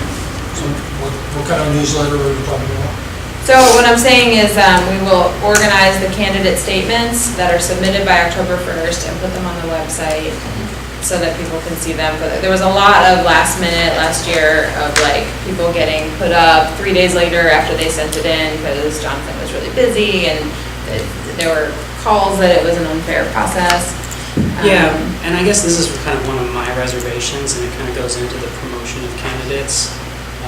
I am wary because I remember that conflict and people then complaining that they didn't get a fair shake, and then there was a whole nother voter pamphlet created by an outside group which was then distributed at the election. So I wonder, would it benefit us to simply eliminate the pre-nominee or the promotion of candidates? I'm happy to do it again if you guys want some independent, I'm happy to compile the voter or the candidate statements again if you guys install it. I don't want to give it up because a lot of people really liked having what they had, and a lot of people were really upset that some outside group had come up with this thing that only represented a few candidates, and I really think it's important that we have some, and again, we may have 3 candidates, like it may not be this overwhelming thing, but I feel like adding the deadline a week ahead prevents like popcorn style posting of things and things like where do you go to find it, and it's chaotic. If we just have like one thing with everything on it, that doesn't preclude, you from doing. Well, that was, I just want to make the point that was separate from what I did. The popcorn thing, and then also the other guy who came in and distributed stuff. There were there were several things being distributed. You did the 3 questions though, which I think I must have answered yours first and then put my statement together, but I kind of liked that as a format, and they did as well. So, so we kind of liked a one-pager. But I think like having the deadline prevents the last-minute chaos, and that doesn't preclude people from self-nominating later or the night of and posting their own thing on whatever forum. We don't have our own forum, so we just have a hard deadline, and then we were talking about maybe having a board where they're all posted. Okay, then maybe my only other suggestion is put a time on October 1st. And it would at 12:59, it will be cut off. And if you're 1 o'clock, it's not gonna be counted. No exceptions. Okay. Are we still gonna have people self-nominate on the day of? That's part of our bylaws. You have to- People yeah, we are have to. allowed to do Oh. that. There you go, so- gotta follow the bylaws. You gotta follow the bylaws. So yeah, you can, and people may not be inspired until the last minute, and that's okay. But then they have a harder road to hoe, I think. And then, our notice requires that we mail, by first class mail at least 7 days out. We're gonna do our newsletter and put the election front and center on that. So I put that in the proposal. We had talked about that last month. And we want to do it early, soon, to focus on the cleanup as well. And I had also said that we should put our annual report in there, or at least the executive summary version. I am planning on writing a novel about it now. Hopefully there will only be an executive summary, but I think all I just put in here was that for our bylaws, it'll be mailed at least a week out, but I'm hoping more like 3 years. Soon. And then this was something that they had talked about doing last year, requiring ID, and they didn't do it. There were several things going on, including having a same-day membership meeting where people could join. What they did do was have everyone sign affidavits, saying they are who they say they are and they are eligible, and then giving us information. And I did speak with Paul Leisner from formerly ONI specifically about this, and it's not an uncommon practice. And one of the keys is telling our membership well in advance so they're prepared. And accepting being clear about what you accept. Is it just driver's licenses? No. Is it a utility bill to the address? How, that's, it's not uncommon in having our membership list as we do. We're basically going to be checking to see if you say you're Joe Smith, are you actually Joe Smith? And then if there is some difference with address or something, we'll be asking them if they moved or, what the deal is. And so that's... So there'll be a check-in process at the door or somewhere? We're thinking it'll be similar to last year in terms of going in, you check in, and then you get a ballot. And that's your ballot, and you don't lose it. And similar to last year in that regard. Did it take a long time? It did take a long time, but it's partly because everyone was filling out a half sheet of paper. And we'll all be having our list now and being able to. Plus there were about 1,000 people trying to get in. Right. Yeah. Well, I have the same reservation I have about this year that I did last year, and that is the process allows a person without identification and without a listed address on our membership list, if it's a location and it's contact information. So if we allow them to fill it out by affidavit, then it seems asking ID of everyone else is just to give a false sense of security to some people who might feel like I showed ID, and then they think, oh well, everybody here showed ID, but that's not the case. So what's the point of asking some people for ID if it's not required of everybody? So first of all, we have a list of 400 members, And we don't have that same meeting issue, same day meeting issue. And all but 10 of them gave us actual addresses. There were 10 people who were more comfortable giving us an intersection because they didn't want their address known. And so first of all, there aren't a ton of people that don't have addresses that are on the membership list. Only people on the membership list are eligible. So that's less of an issue. And we also, and I also didn't put details in here, but we also need to kind of figure out, maybe we can brainstorm this tonight about, if we're giving someone a provisional ballot, what does that mean? Are we only using those in the case that there's a really close tie or something, or like maybe someone's very close to getting over the 50% threshold that's needed? Provisional ballots and how we treat them is another check on the system. So it's not just that you get a normal ballot. Last year, the provisional ballots that we received did not make a difference in the end scoring. And that was very convenient. So,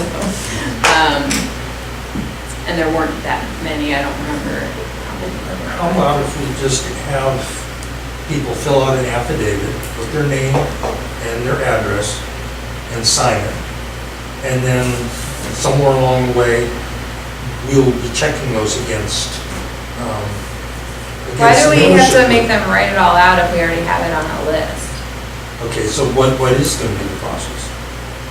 Well, I think what you're saying is what I was saying, is just have them sign. Don't require some people to show ID and other people not. So just, I mean, one, to be consistent, two, the other reason I mentioned, To be consistent with last year's process? no, to be consistent with everybody, to treat everybody the exact same. Two, it gives us a false sense of security. And then three, what if there is the potential renter who hears identification in the elections announcements and finds that intimidating enough not to vote in the neighborhood association meetings.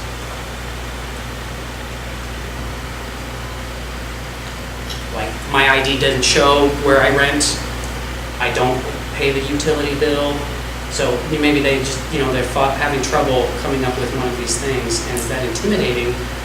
And is that, are we gaining anything from requiring it to outweigh the concerns that could dissuade people? So how did that work? They be on the list, they'd be identified, and then they decide something? Is that what you're saying? For being the signing or the signing this for the list. And not have to show the driver's license. Yeah, now, would we be worried about people impersonating other people on the list? Like, they don't. Because I don't know They most of couldn't these guess people on the list. I don't know, maybe they could. Hey, Kevin, you going to the elections tomorrow? Perfect. I won't Like see you proxy there. voting. Yeah, I don't know. Like, would somebody show up with 5 adults and be like, here's my 5 kids who are voting members? But, I mean, we have our membership list, so that protects against some of that. And this is a good conversation, I'm totally open to it, because I don't have all the answers, and I would like to be a little stricter this year, and we have the time to do it, in terms of letting people know early. Do any of you have thoughts? Okay, for peanut gallery conversation, I think the false sense of security concern goes away because anybody who needs to, in this, what I'm reading of this, anyone who needs to fill out an affidavit gets a provisional ballot. So you don't get the same ballot, so it's very clear if you have an acceptable form of ID and you're on the rolls already, this is me, give me a ballot, I don't have ID, and if you tell people ahead of time, if you don't have ID, you can still come vote, but your vote will be provisional. As long as there's a clear difference between the two, I think that kind of starts going away, at least for me, the way I read it, that there's a serious weighted difference between having ID and not, but you could still actually show up and vote if you don't have ID. It seems like a balance to me. So I'm sorry, so the provisional ballot only makes a difference if there's a small enough margin of error to where it would count? Is that, okay. Yeah, and I would like to know, if it did count, we've got to figure out what the process is for figuring out whether or not they get counted then. We can, Donna, because she knows the voting stuff so well, but, Yeah, I guess to your point, we assume it would be a minuscule amount of numbers that wouldn't make a difference. What about the eventuality that it does make a difference? Say we get 30 of our houseless neighbors who want to come vote in the neighborhoods. Well, you have 10 that we are have on a the list. There's I mean, 10 unless on the they had an list. address and now they don't, which, is unlikely. I mean, I think a bigger, and I don't want to discount that issue, I'm just wondering, I guess a bigger potential for abuse would be someone who's moved out of the neighborhood and doesn't tell us that they moved. I can't imagine that many people are so jazzed to come back to their former neighborhood association to but, I've got a question, Yeah. some comments. So, for the elections that I have helped count ballots for, Southeast Uplift staff has with provisional ballots, in general, we ask for some identification to be written on the ballot itself so that each individual ballot can literally be researched, so that we can call the person and say, hey, you said you forgot your ID, could you take a picture and send that over? Or you said you moved, I just want to check and, yeah, when did you move? Okay. And just look for some verification. So that can allow for a research step. The chances that the number of provisionals that are received affecting the outcome are probably really, really low. And then my question was, of the 10 people that gave intersections rather than addresses, I totally support that. People have safety concerns, and I think that's really a good thing to allow. Do you know, do those folks, at least some of them, have addresses? Because if they have addresses, they could still show ID. The ID shows that they have the address within, but still document on the document, it would just say the intersection. To my knowledge, they all have addresses at houses in the neighborhood, and the ones that I know of, I think it's 10, and then the ones that I'm thinking of are like 3 or 4 of those just didn't want to give that information to us. Yeah, so if it's people that truly don't have a residential address and don't have IDs, those would probably be the people doing the affidavits, which again, I think would be appropriate and a necessary open door for them. So let's talk about David's concern about intimidating renters or making people who maybe don't change their ID as often as they change their location. Is having a policy of checking any ID, isolating for them, or making them feel less than, or what do other folks think? And I kind of want to be consistent. I don't like, because it sounds like my concerns are moot because of the membership list and the other concern, but I feel I like to be consistent. And it's not just whether it's convenient or not this time around, or whether it'll benefit somebody or not this time around. Sure. I just like to be consistent. It seems weird to have a dual system of affidavits for some people and ID for other people. So this is a new process, is that correct? I don't know what they've done in the past. Last year, it was determined that that was not the best course of action, and that everybody was able to join on the spot, basically, if they wanted to, and they all did sign this statement saying they were who they said they were. Can you see a situation arising where someone comes, their name's on the list, they show their ID, it looks like they live somewhere else, and so they're told they can't vote? I mean, in that case, that it is a possibility. They would probably get a provisional ballot. Yeah, I like the affidavit idea. I wonder if using that term actually is just confusing and is creating more of a 2 separate systems, whereas if you just have kind of ballots, and then anybody that falls outside of what you're looking for typically gets a provisional ballot, whether it's their addresses don't match, they recently moved, they're staying with their parent and, technically are living there now, just anything out of the norm gets the provisional. Then those cases could be looked at individually. And in terms of checking ID or not checking ID, I mean, I understand why checking ID is a consideration that this group is making based on all the allegations that were made from the past election.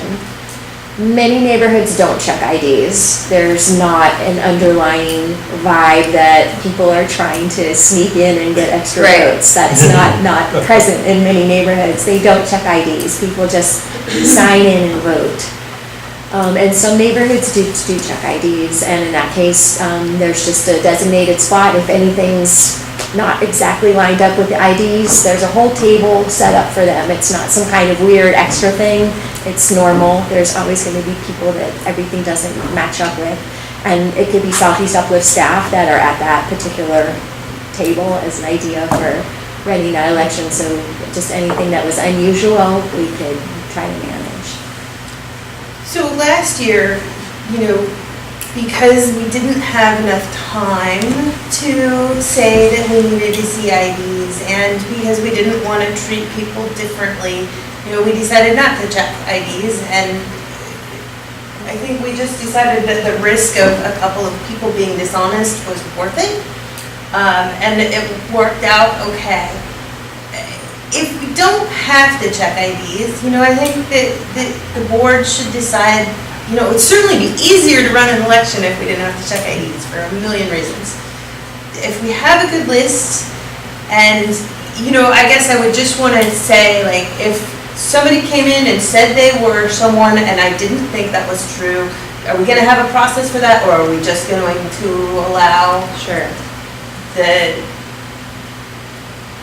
lack of honesty? I mean, the potential for that many people to be dishonest is probably not statistically significant enough to impact the election. So maybe, I was with we should check IDs, but maybe it makes sense not to. There were allegations last year, the idea of people being busted, so to speak. Right, but nothing that we did stopped that. No, I mean, no, that's true. They probably won't be on the list of members. Yeah. That's the difference, I think. Okay, would there be privacy concerns if you put together a roster of so many pages with member by member in alphabetical order, with a space for them to sign? And so all they gotta do is come in, find their name, sign, they get a ballot, and away to go. If their name isn't on it, then that's a problem. You see what I mean? That's how things are done in some organizations. having them sign rather than just having a volunteer confirm that they exist on the list? What does it do? What does it achieve? Like just that measure of we're requiring you to sign here and... You're just saying you are that person. And so then if somebody else comes along and says they're that person, then we got a real problem. But we're gonna have we're probably gonna have a few stations, so we're going to have multiple lists. Or unless we wanted to do the old alphabet trick, A to G. Oh, yeah. Or whatever. So Yana was just A to G, reminding me bring that the that's what we salad. wanted to do last year, but we didn't have the list. Right. So in terms of being consistent, I would like this also to be an opportunity for we can verify the information we have and make sure it's accurate, or people can change it if they need to. Okay, so the interest of moving on, I don't feel strongly about this. It sounds like it's kind of a moot issue either way. What's the board feel? I would go for Just go something. around? I would go for something. Simplicity. And just check them all. I just can't imagine people are gonna, not that many are going to try to sneak in, and if they do, you're talking about. And we don't have the same day membership either, so. Yeah, I think it's overly complicated. Great. Okay, so you're talking about checking off a list. No, well, she was talking about what you were talking Membership, about. a membership list. Yeah. Well, I'm not talking about the signature, I don't know if you need to do that. but Oh, okay. it's- I'm that person, give me a bell. Well, now to Molly's suggestion, if we did away with the ID requirement, could we have them sign the ballot? Well, I don't think we want No, anyone secret ballot. signing. yeah, I mean, I think we want to figure out the provisional part too. 'cause, Right. Like, there's a value of anonymous voting, whether you get a provisional ballot or not. So this, like going back and confirming who voted what way that's a slippery slope. So you're saying provisional I ballot, like that. in case It's someone's really not on good. the list, but they should have Right. been? And I'm also thinking that maybe I'm there with my computer and I can look up those past lists and I can kind of see, because my data is maybe a year and a half of good data, mostly just a year. So it would be good to have an opportunity for me to do a little more digging maybe for those few cases where they're like, I came 3 years ago, what's the deal? And I think that would still be a provisional ballot in that situation, but it would be the difference between a provisional and no ballot, I guess. Okay, so that's great, so no ID. Well, I don't know. Is a proposal on the table. How, should we go through the whole thing and then, or should we agree to this point first? Well, I'm good through this point if everyone else is. I just got caught up there. No, that's great, it's a good conversation because. And then. There's a lot of things to talk about with it. I think you want things to run smoothly. Okay. It takes time. Facilitator. But yeah, I like Molly's point about just have it be, anyone who's not on the list or who has some issue, we'll work with them and deal with a provisional ballot. We'll probably still need those. And even last year, I don't think there were more than 15, I can't remember the right number, but. 6 or 7. 6 or 7, yeah. Okay. So, at this, we'll vote on it later, but are we in general agreement? No ID, keep it simple. Okay. So we recommend hiring a facilitator again to run the event. And last year that cost $150. I'm asking for a budget of $200 just in case. And we were thinking about asking the same woman again, whose name I'm not remembering. Tamara. And where does She's an independent facilitator? Yeah, she had her own arts facilitation business, and we brought her in really last minute, sort of impromptu last year, and she did a great job, I thought. So. And she has some history with us. Well, I like all of this. My other thought Are you is. moving forward? I see you on the third I'm page. totally Let's moving keep going. forward. I'm just So running just right hold through. that thought. We're pushing 9 o'clock. I move that This is we important. accept the election process as written. What about the budget? Well, this was my last thought, is what, if we have less nominations than open board seats, can we have a plan to cut the facilitator, cut the overflow spaces, and go. Like reserve her and then. Vote by acclamation. Ooh, no, I don't want to do that. Like seriously, what if 3 people run for the board? Then it'll be quick and easy. Exactly. But, and they might It could be still even not quicker all, and easier. but all 3 of them may not become board members just because only 3 are running. If you have 50 people voting and one of them only gets 10 votes, they're not a board member. That's the bylaws. Oh, yeah. You have I'm to just get wondering how above we can, 50%. how we can just speed up the process. So acclamation is not allowed according to bylaws? It is allowed if a member asks for it and I think it's a majority agrees, but I don't know that it's recommended. I don't know, I would not recommend it. I don't like that idea, and for that exact reason, because then you're not looking at each individual on their own merits. It feels like it kind of undercuts the purpose of showing up to vote and make discriminating choices to. Well, then maybe I was using different terminology. Not vote them all in by acclamation, but vote them in individually by not secret ballot, but simply vote hands. I think there's a method for that in the bylaws. Again, that was just my last thought between saying this all looks good and I'm approving all of it. Is just, can we have a backup plan in case we need to just curtail it down? In which So case, like October we can save 1st, a lot if of we money. only have 3 people running, do we cancel and pay only half or something, or? Well, I was saying, what's the cutoff with, what's our deadline with the facilitator? Donna has something.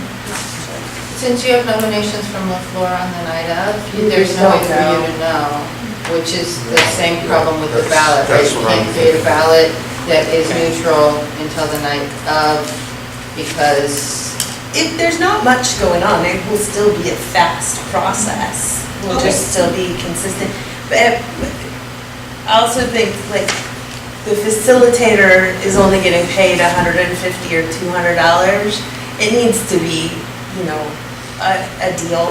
Like, I wouldn't want somebody to reserve me for not very much money, you know, they do a lot of work up front. Then they get, you know, oh, we don't really need you. Okay. Well, I'll say I'm just trying to this. save money. Yeah. So I'll say this about saving money. You know, last year they got a lot of great ads at the pizza place and blah, blah, blah, and all these, and at that point, we had that meeting where people could become members. At this point, the membership is our audience. So instead of spending $200 or $250 on a Southeast Examiner ad, we'll talk about it in our little neighborhood notes in the Southeast Examiner. Like that's a big ticket item that we could cut because we really are limited at this point to who's allowed to vote. So that could be, and some of these are like, you know, are we gonna buy shirts? Like maybe the election budget isn't where that should happen. We were talking about shirts today for the cleanup. Like, I mean, we keep talking about shirts, but maybe that's not an election budget item that we need to deal with. That sounds great, though. I'm supportive of all that. So are you suggesting cutting out the ad in the Southeast Examiner budget? Yeah, last year they had a budget of around $1,500 and they, I don't know what you spent on hand. It was probably $1,200 or $1,100. They were very thrifty. And did a lot of public outreach. And so when this totaled up to almost 1,000, I was like, ooh, like I thought it would be less. But I was also, you know, 100 for food and drink. You guys probably didn't spend that much last year. Well, and this is an upper limit too, so this is just as much as possible. Yeah. Yeah, we're not required to spend. No. So are you reconsidering the ad then? I wanted to offer it as a potential budget item to cut, given the limited audience for this election. Right. And there's no way to really target their Yeah. paper. Right. So maybe more can be spent on mailers for our members. Is that down here? No, because I didn't put that in. I kind of assumed that the newsletter, we should actually, it's a great thought, Brad. I didn't budget for, we are mailing the newsletter. I kind of felt like that would come out of the newsletter imaginary fund. Yeah, it was part of the annual report, right? Right. And it goes to every hospital. No, it goes to our members, yeah. Let's leave it in. The Southeast Examiner? Well, let's leave that money in and reallocate it. Okay. So Mailing the newsletter? call it outreach or something. Or communications. So outreach, or should we say specifically for mailing? I would say mailing, because you've got other outreach here, you've got flyers, Yeah. posters, and were there flyers and posters last year or last? Yeah. But do they actually get distributed? I put up a few. How are those posters and flyers distributed last year? Chris did most of it.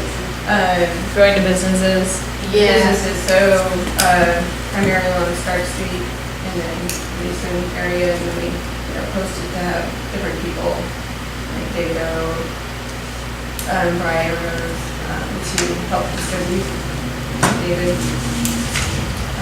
Just a side note, the Southeast Examiner ad, which I don't think we need to do this year, but it was $75. Was there a special nonprofit rate or something? I was looking at their rate card. Yeah. It was 75 last year? Because their cheapest one is 199. Yeah, I'm just looking at the expense report. Yeah. And I remember asking her for an MNA. Okay. Yeah, I did not. I don't think that we need to do that, but. Okay. Okay, thank you. And what about the swag item? That is for miscellaneous buttons, shirts, Is that what that to do? poker visors. What is that going to do to the election? Well, it's a good opportunity. Either it could be a fundraiser, or it's just, like last year, Amy made all these awesome buttons, and everyone was really excited about them at the election. It's kind of a rah.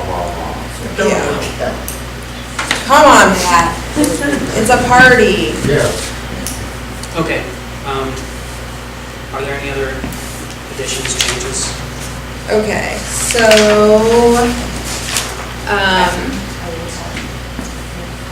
we're not gonna do the ID. I'm gonna add a time to the October 1st deadline.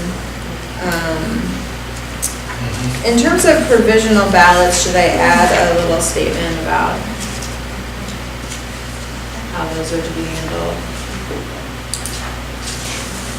Yes. And what would that say? Anyone who shows up and wants a ballot who doesn't meet the election plan criteria will get a provisional ballot. I think you could just alter what you've got there. Okay. Because it says pretty much. They just Okay. said, anyone who does not have a piece of identification with them will receive a provisional ballot. Who is not on the membership list? Yeah, right. So are we doing the ID thing or not? No. So this whole thing is scratch. Except. Just 3 lines, Brad. Sorry. But yeah, taking that whole first paragraph out. So anyone who is not on the membership list will receive a provisional ballot. Okay, then we Boy, have that time sounds good. to submit. And then we have the changes from the ad to the mailing. Yes. I move we approve the elections plan with those changes. Second. Do you want this? Not trying to do your job. It's a team effort. Okay, so David.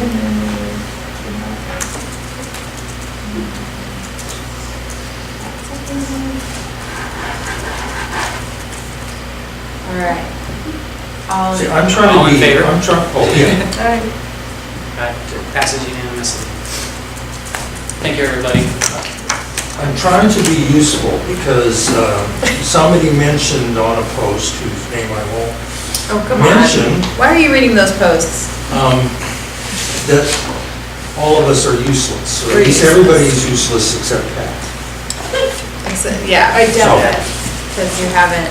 We try harder. disappointed. I'm very Stop impressed trying with so the hard. efforts and outcomes. Thank you. I missed what you just said. Brad said he had gotten social media posts that he was useless. Yeah. And so I said I'm very impressed with the effort and outcome. Oh. Great. Thank you for I'm also in volunteering. contact with Gleason Street Pizza. Yes. We were going to do a fundraiser there. Yeah. Hopefully at the end of the month, we haven't squared away a day. I'm going to try and do that. Maybe it'll be the night of the cleanup. Oh. We can end up with pizza. Sure. Extra You mean, fundraiser. how does this work? We all go for pizza after the cleanup? No, they frequently, Yes. East Gleason is a wonderful, wonderful business, and they frequently share, they do a fundraiser night where a portion of the proceeds get donated to the charity. Yes, and hopefully we get all of our friends and family to do as well. It's really good pizza. Yes. It's 250 feet to my house. Perfect. They're putting there, the vegan chocolate pudding. Oh, it's Is it so really good? delicious. Okay. All right, mister, I thought you wanted to get out of here. I'm sorry, you got me talking about pizza and stuff. You got yourself talking. Okay, so, new Thank you business. all for coming. New business. How long have you been at this? Just over a year. So budget.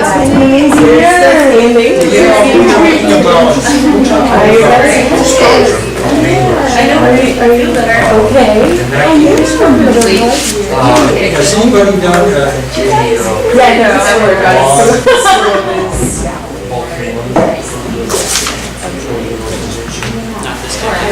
Not this time. I don't think we should do it for our cleanup, which doesn't make that much sense. We only have a limited capacity with our 4 dumpsters. He's only giving us 4. Yeah. And then Well, it looked like it was 8 because it was 4 and then there was a description of 2 of this. We did fine, yeah, we did, stop fighting. Super party.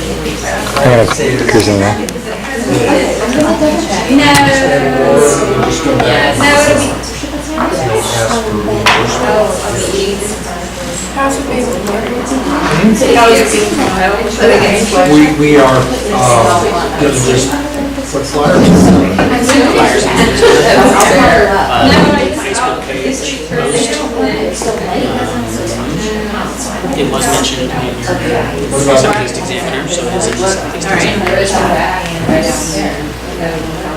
People really like this. Okay, great. And I know. Once this is made, this is finalized now, right? It will be shortly.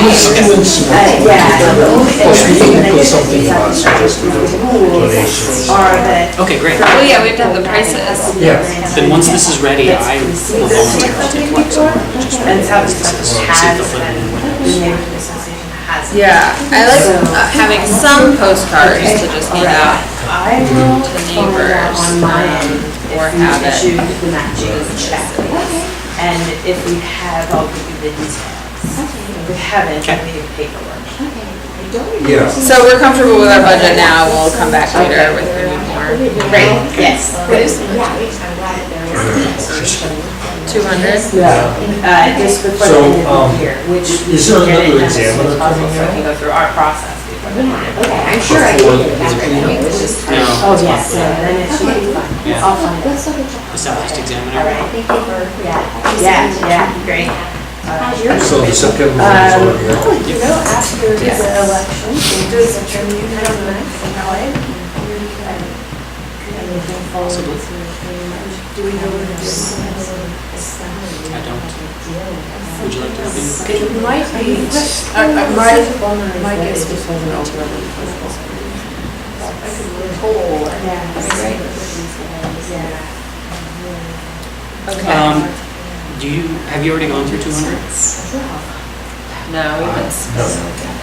So do you still have nominally enough for food and refreshments? I don't think I wasn't thinking that at the time.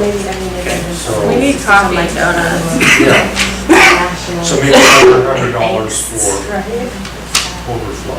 I just wasn't sure how how do they do the billing for the trash things? That information is in something that David has sent out. The hauler bills the association. We pay it and then we turn in reimbursement. So we better have that money. You leave about $500.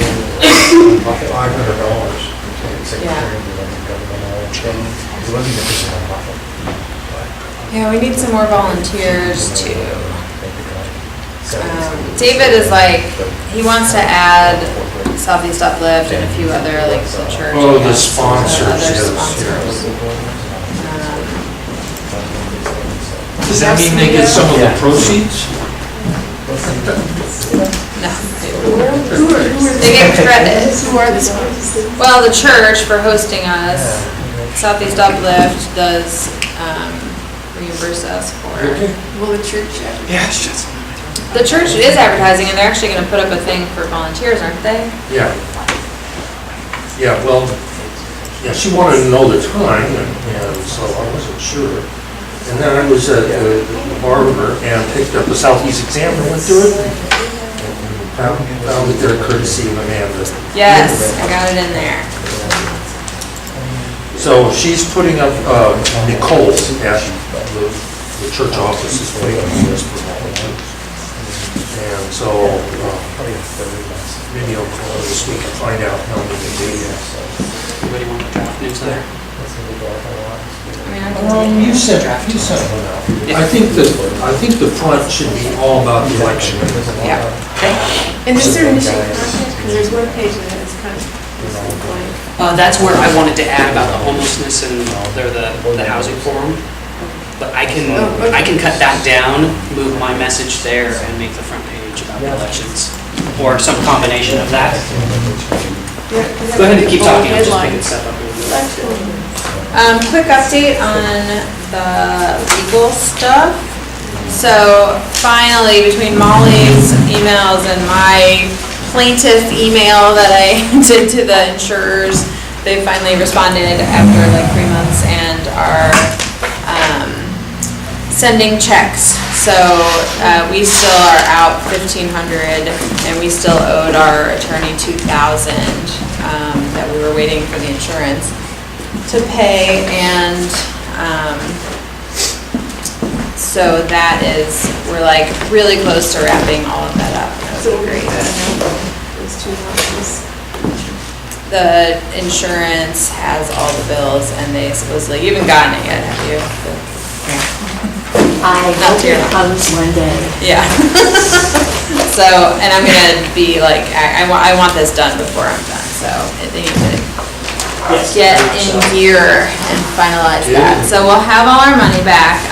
In terms of legal action, Ben was saying that he was going to refile something to set aside our agreement and that it was, there was a time limit because David and I were leaving and our attorney was asking, well, why, if the problem is going away, then why is this such an important thing? And he never responded, and that was 2 weeks ago, and there hasn't been any change, so I don't know, but she's on it, and sorry, I'm looking through something else. So anyway, it's no news on that part, but at least finally we're getting to get that money back, which is great. Yeah. And I hope it's all over. My communication with the lawyer has been following with Amanda and what we're doing, but I've certainly been hoping that we could, at some point, recoup the attorney fees. I feel like there was a signed agreement that's been violated, on top of records requests that were not were properly addressed, and yet we're still sued over them. So, if it continues, I certainly hope that we can push our attorney to collect attorney fees, because this has all been completely out of order from the beginning. And we've played along, and we had a signed agreement, then that was violated, and So it's just kind of just been sputtering along, costing us money. And I think the other party needs to pay for that. And if the other party belongs to an organization, and an organization is responsible for what they've been doing, then our attorney should possibly go after that organization as well. And so, if Monteville Initiative has been collecting a bunch of membership fees, maybe they'll end up paying Ben's legal fees, instead of the city of Portland, who's now paying That sounds like a can of for a bunch of our worms. legal fees. Are you indicating, Amanda, that we would likely get recouped for everything that result? We filed an insurance claim, Okay. and that is how we're getting recouped, and Southeast Uplift has helped us with our initial, with our deductible. Okay. So just So I think maybe. Sorry, Molly is going to. Just clarifying point is that Southeast Uplift has paid $2,500 as well. In addition to the deductible? No, That is the deductible. That is the deductible. Yeah, Okay. so that is the money that we are out. We're not gonna be out anything, unfortunately. Our Neighborhood Coalition Office has fronted this money, has paid this money. So hopefully Montevilla will get its expenses recaught, but it has cost thousands of dollars. Yeah. It has, and that's not anything to just laugh at. I mean, this has caused serious pain not only to people here on the board, but to this organization, to this community, and to our Neighborhood Coalition Office in the city of Portland. It's funds that could have gone to something a lot more meaningful. But someone would have to finance that lawsuit in order to try to recoup the money from. Well, I would hope if it just went to court, we would get prevailing, we would prevail. And we would be able to countersue and show that we played ball the whole time, and this was, taking it to court altogether was completely out of order. And that we could hopefully recoup our attorney's fees. Maybe, but you would have to pay to take that to court. Do you think we could not counter, couldn't counter in the same suit? Who's going to do the work? Hopefully our attorney that we paid $4,000 to. So you don't think you'd have to pay additional amounts for additional service? Is that what you're thinking? No, we would have to pay the attorney if we wanted her to do extra work. Right. I'm saying I want to recoup it from the person who's been suing us. No, I and the understand what you're person who saying. violated I'm just saying, I mean, and that could happen, but you would have to put money up front. Probably. it might be better to let sleeping dogs lie. You know, I mean, Well, at least. you guys are. Well, that's been the approach so far. That's been how it is. Even on this last records request, you know, it was out of order, it was a violation of the agreement, and we still said, here's the information anyway. Right. Which still cost our attorney, you know, $250 a pop just for each response. Yeah. So we've tried to be magnanimous, we've tried to take a reasonable approach. Things have continued to be unreasonable. At some point, I would hope our attorney can go to the court and say, okay, we've cooperated the whole time, we've followed the rules, and they didn't. We should at least be able to recoup our attorney fees from this case. Especially if could be considered frivolous, you know, or however you want to call it, you know. Well, from the beginning, it was a records request. We said we would fulfill.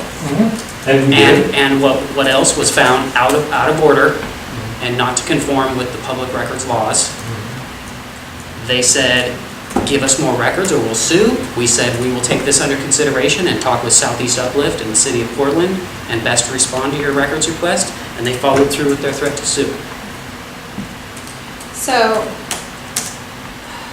this is a long legal discussion. And I'll just say here, what I've said to David is, we're off the board in a month. Yeah. We've gotten through this process, we're finally gonna get repaid for it, and honestly, it's a personal vendetta. The two primary targets at this point of which are myself and David. So I'm not on this? You might be.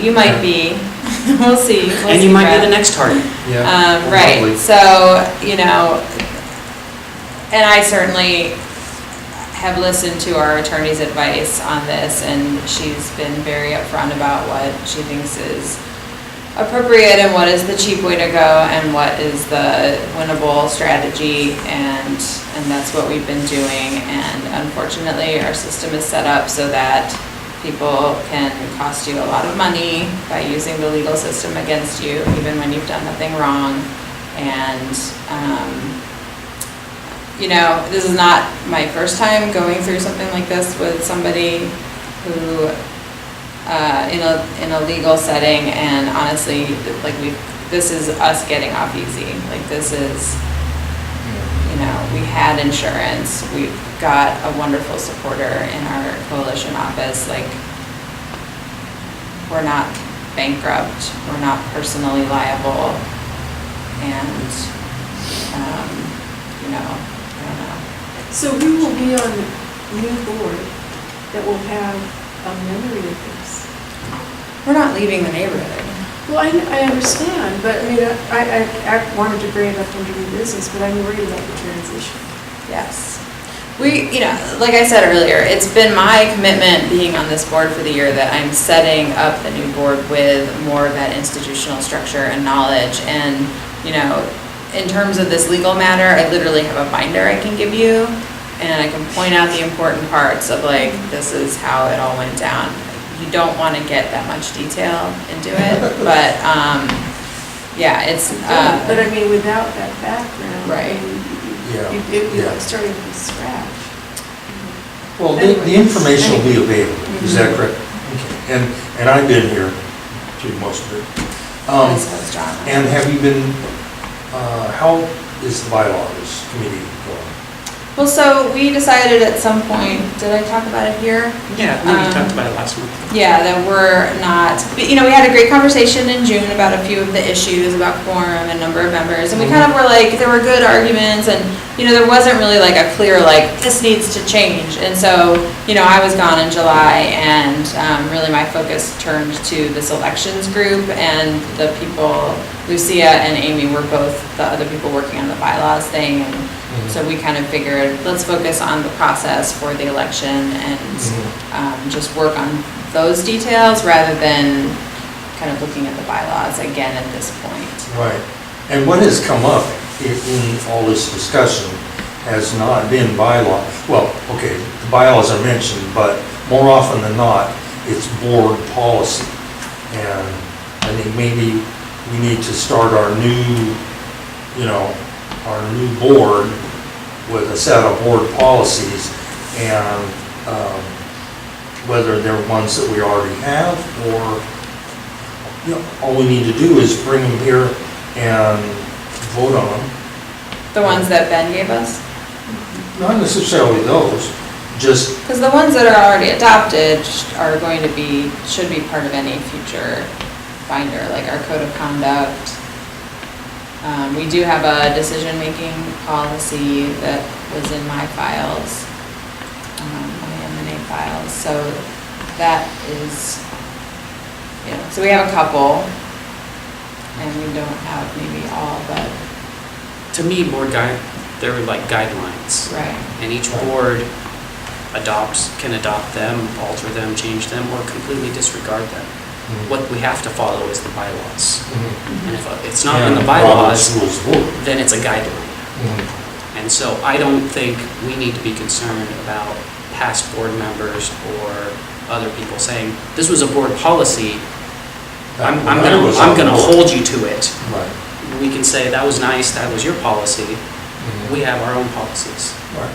And I think we need to be clear on what those are. Well, I think that's part of the institutional knowledge and the transfer of information that we did not have the benefit of. Like, I didn't have those policies, they weren't. And so if no one has the policies, they in essence do not exist. And if one person hoards the policies and then throws them at you, like, that doesn't count. Like, you can't be held to something you don't have access to. So that's part of our job of, turning over a set of information for the next board, and then they can revisit them or whatever, but.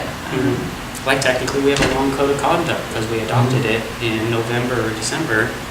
I still shorten the spiel at the beginning of the meeting, and if the board wants to keep that code of conduct and alter it, or come up with a completely new one, then that's up to them. But it's kind of working. It's like, if we use them, right, let's make policies and use them, but if we don't use them, let's not just make them to keep in a binder to say we have them. So I don't know if I've fully communicated this, but a long time ago, I went to the website, I wanted to download something, okay? I guess, it was like, I was clicking on something, and you know how you do that on a website, it asks if you want to download it, instead of open it, or whatever. I got a whole download, everything that was on that website, which is how I came up with all those names, that I was telling about, all the people at the election. I don't think you were on the public website, though. I think you were in our Google Docs. Whatever I was in. Right. And it included a folder on board policy, bylaws, all these things. And did it have anything in the board policy folder? Because I got an empty board policy folder. I'll send you what I have. I think, I think you are talking about a shared folder type thing. I think it's on Google Docs. Yeah, see, I have no Google Drive. at all. So I think I'll send. That's part of what you can access once you. And then when I went through those board policies, I didn't see any of the stuff that was, sort of handed to us. Yeah. It was all very It was just the decision. academic, a little thing about Robert's Rules of Order, and how to conduct a meeting, and different things. Okay. I'm going to move on to the next bullet point. Which is what? It's a bullet point. It was on the agenda. Okay. And I have new business. New business. Well, we should wrap it up. Okay. If I have the capacity this month, I would like to come up with a few of our community awards to present at our annual meeting as part of our annual report, and we've got some great volunteers, and I've already gotten a couple of nominations for transportation stuff, so you guys think about anyone? Yes. And you're talking about members, like volunteers, Yeah, That's really- exactly. Okay, and They then, have to be members. Do we have just one category? no, let's talk about it on email or Slack. Let's talk about it on Slack and. So let's talk about how many awards, what type of award, and then How much? start nominating people. Yeah, Okay. and then we'll have to like tell them and make sure they. Do we need a show budget up. for that? Do you If need there's a budget, it'll just be printing certificates or something. Yeah. Do you want to give Maybe them, we can- want to give them a prize or a beer or? Give them, see if someone will donate some gift certificates or. Yeah, I mean, let's, like, $10 per award. Okay, so I asked for $100 and then hopefully we won't spend that much, but maybe we can get it donated for, Did you or are you? I am, I guess. Okay. Then, I move we approve, what about 50? 50, perfect. I move we approve $50 for community award to be determined in consultation with Amanda, to be given out next month. Second. Okay, any other discussion? All in favor? Okay, passes unanimously. Great. Okay. Next bullet Did point. you have your new business? Or did you not? Well, I'm worried about orientation for new members and how the You mean transition happens. New board members? New board members, yeah, new board members. Because, I mean. Will it be a Southeast Uplift training?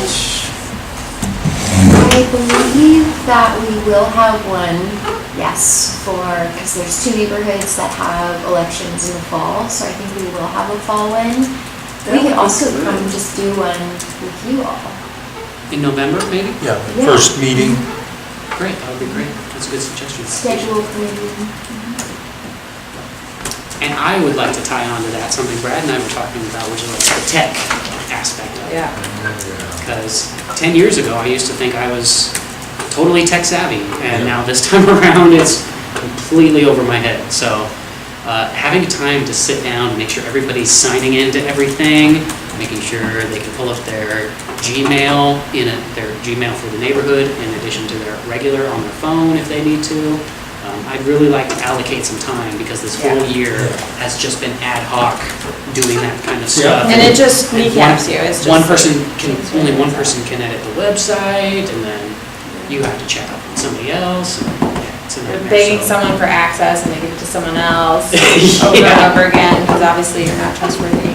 Or I'd really like to use the blog function. Mhm. If you have any idea how you do it. Yep, yeah. I'm not. I'm more than happy to help with it.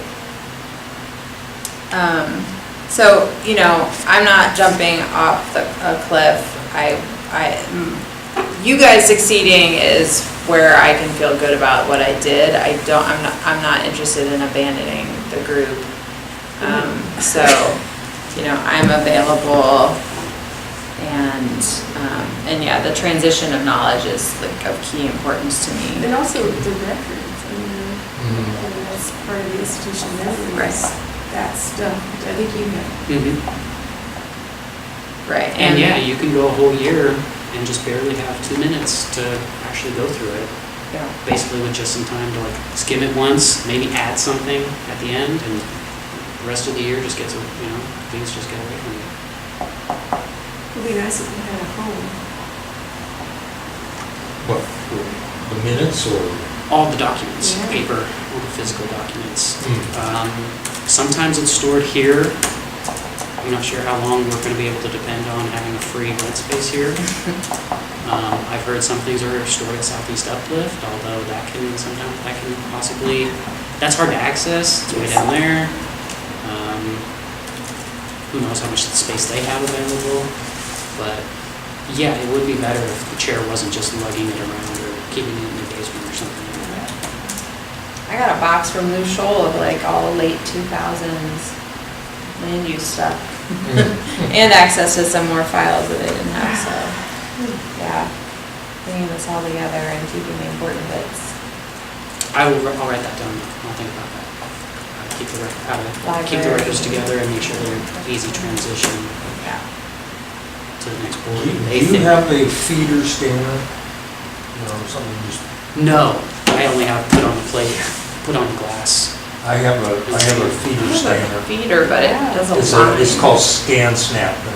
I mean, you just put a whole, you know, pile of grocery receipts through it, and it'll produce a PDF for you, so. Nice. But I would only want to spend time doing it on things that are really important, you know. So, there's something else we can go over in a little while. So, I was speaking with, I reached out to Robert Secord, who teaches Taekwondo in the church, in this church actually, and he had voted in the last election, and he doesn't live within the boundaries, and so he operates this business, but he doesn't have a business license in the boundaries. So he wants to stay involved, and he put together a little statement asking us. So there's this mechanism in our bylaws where, you know, here's how you can become a member. You can also request membership at the board if you have extenuating circumstances, or I don't know the exact language. So he is doing that. Can I read you what he wrote? My business has operated out of rented space at the Manila United Methodist Church for 3 years. I also spent 2 years teaching after-school classes at Vestal Elementary. I'm a member of METBA and participate in events like the recent street fair. I live on the corner of 67th and Pacific near the North Tabor Mount Villa boundary, and I would like to sustain my membership. I think there's no reason why you shouldn't. I mean, especially since he has a business here, you know. Yes, invested interest in it. Are you You actually? support that? We need to vote on it? Yes. Yeah, I support that. So- I move, what's his name? Robert Secord. I move that we keep Robert Secord as a member. It doesn't need to be on there, it just, Right. It would be either. as a member of the business community. I second that. All right, any other discussion? All in favor? Aye. And I'm out of water, so we're done. This one can stay, I got.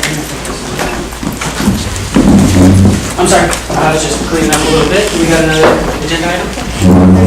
No. People express interest. Oh, I do, I have a reimbursement, sorry, I have a reimbursement request for the website. I got a certain percentage off for doing a year up front. And we don't have a credit card, so I had to kind of pay up front so that we wouldn't. So you haven't made any motions today, so we're gonna pitch in here. Okay, so I move. it's $194.40 for the year. For the year? And that's all for the And we've hosting got that and in for our the, it's for the hosting and for the website framework that we're building our site on. It's Squarespace. And that is there's no nonprofit rate, but I got the whatever 10% off for the year. So I think that we allocate $94 or whatever. $194. For the website? Any second? I second. Dave? All in favor? Aye. Aye. Thank you. So are we still in budget? If we vote for it, it's in the budget. We'll work on that. We'll work on that in the year.